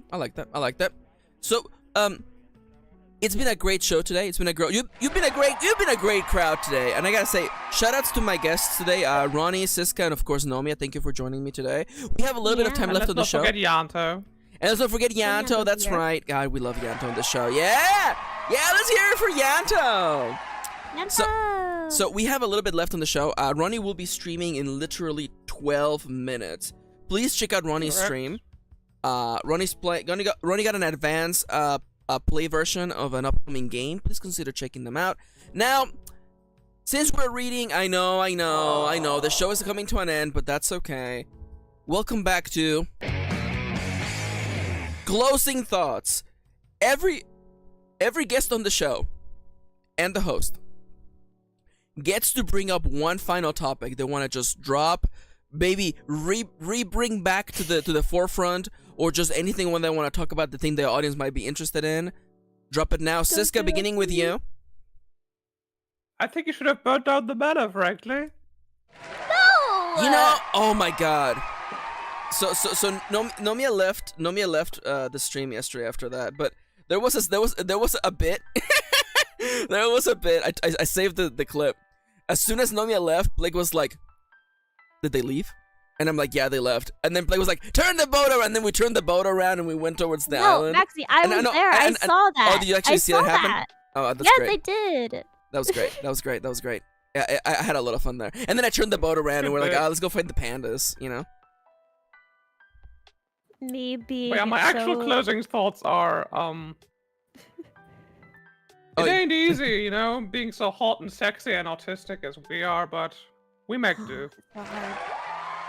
It's true. It's not easy being so hot and attractive and good looking and smart. But you know what? We And make it work. autistic. We make it work. And autistic. It's true. It's true. We love like I remember I was in the car with Blakesworth and I'm just like, because we hung out yesterday after the stream and we were laughing the whole time, right? And I'm just like, man, if Nomia hadn't been so adamant against burning the mansion, I probably wouldn't have even done it.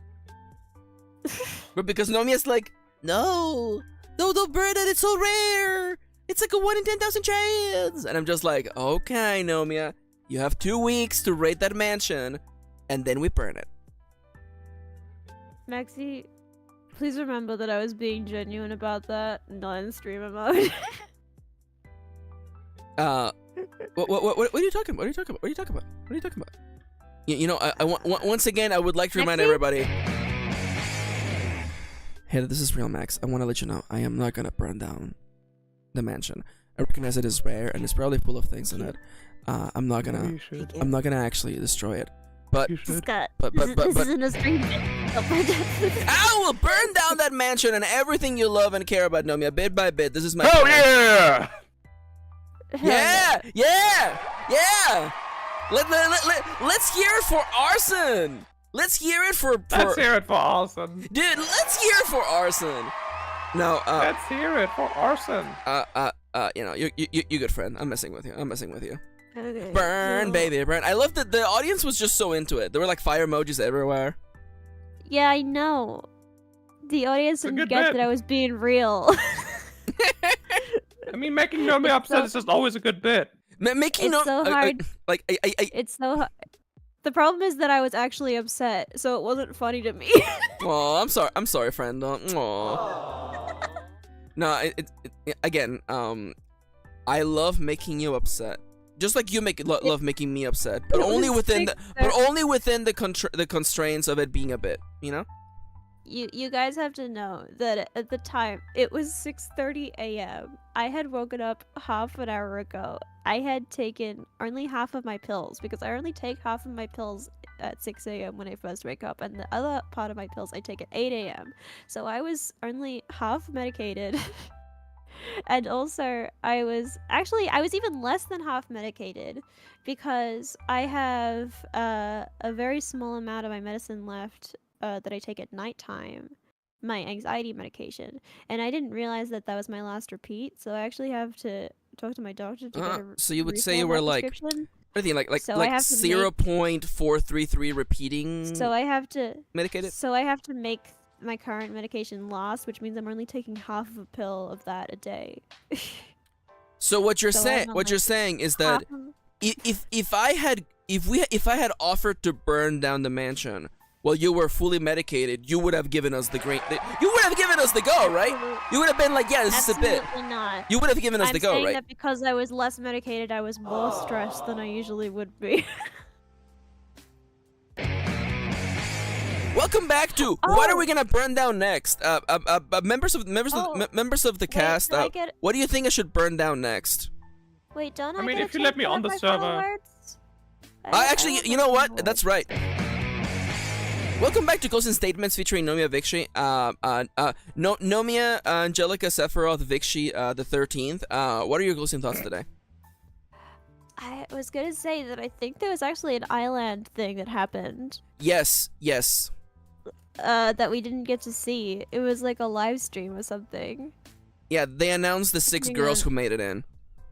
Yeah, I haven't seen it yet. We You need haven't to seen it watch yet? No, Oh, I baby. haven't. Oh, I baby. wanted to watch it with you guys. You watched it without me? No. Well, Kitty watched it, and then Kitty gave me You watched it? Kitty gave me the look. Kitty gave me the look, and then I was just like, oh no. And then I started getting afraid. I was just like, Kitty, you gotta tell me if blank made it. And then Kitty was like, no, yeah. It was a YouTube short. It was, once again, it's YouTube's fault, okay? Speaking of YouTube, Yes. don't forget to leave a like on the stream, by the way. Well, for our get together on Tuesday or Monday or whatever, we should watch that so we can see what Okay, the yeah, final, yeah, what 6 yeah, girls yeah. made it. Yeah, we should do that. I'm not gonna tell you anything. I'll tell you that I was afraid. I was afraid. I was terrified. I was petrified. To think of how I could ever live without you by my side. Do I have any closing thoughts? Oh, I have welcome another back to- closing thought if you don't have one. No, I have one. I want to say thank you to my lovely friends for joining me today.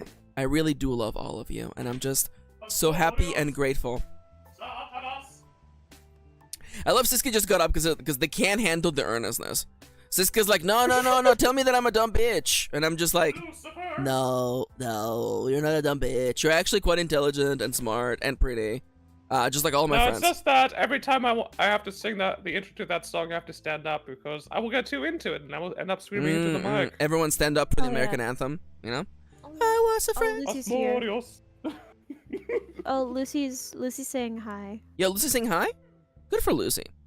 I do I have want another to closing thank all my thought. friends for joining me today. And now, Nomia, welcome back to Nomia's closing thoughts. Nomia, what else do you want to say? It's my birthday next week. It's your birthday next week! Woo! Woo! Yo, you got any big plans for your birthday weekend, Nomia? I will be doing a 6-hour, 13-minute stream like I did last time. Like we did last time. I was there for that one. Yeah. What script do you want to read this time? You could just read the room again. No. Maybe not. Well, we should do a full actual read of a. Maybe I don't know. Yes. I think there's definitely a lot of stuff that we could do, but so yeah, I think I'll probably be starting my birthday stream an hour earlier than I usually stream, which means I'll be extremely sleepy, but that's okay. Just because I want to make sure time zones are okay for everybody. So it's the 13th of June. At 8 a.m. Australian Eastern Standard Time, which means it'll basically you'll see. I'll post the schedule next week. Hell and yeah! You'll see what time zone it is in American Oh, time. it's a week from a week from yesterday. Yeah. So All it'll right. be. I will be there for all 6 hours. So yeah, it'll be the 12th for a lot of American and European viewers. And it'll be whatever time it is for you then. Hell yeah! But yeah, it'll be 6 hours, 13 minutes. It'll be hanging out, kind of a nonsense stream. I might have some stuff planned, but it'll mostly just be hanging out, celebrating. If you wanna, I don't know, prepare any gifts or something, that'd be so cool.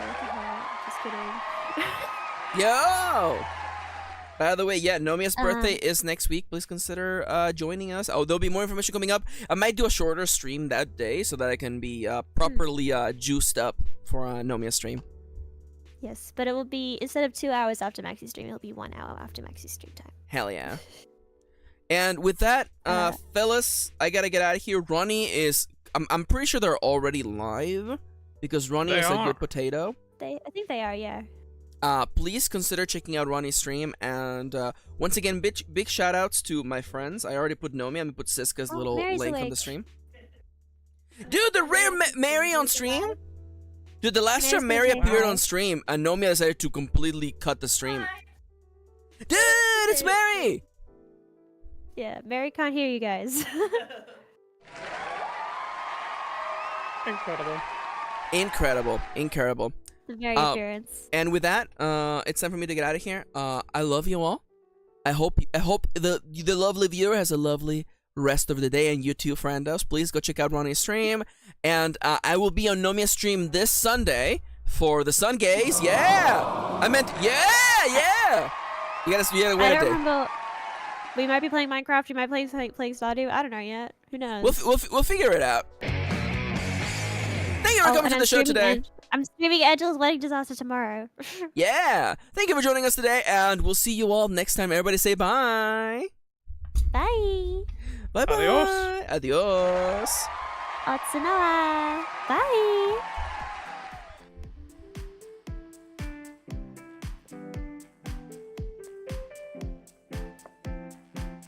Meow. Satanas. Meow. Lucifer. You know, so it's the end of the stream. Anybody could say literally anything, and it goes in the VOD. You fucking crumpet. You fucking crumpet. Stream Virtual Angel by Artemis. You really think I'm a crumpet? Crumpets are I tasty. think Oh. you're sweet and Crumpets are fluffy. good. I love Mm. crumpets. You're sweet and Would you put fluffy. butter I'm on gonna me? dunk Would you in my butter me up? coffee. Would you butter me up if I were a crumpet? We Damn don't right I have would. crumpets in the house right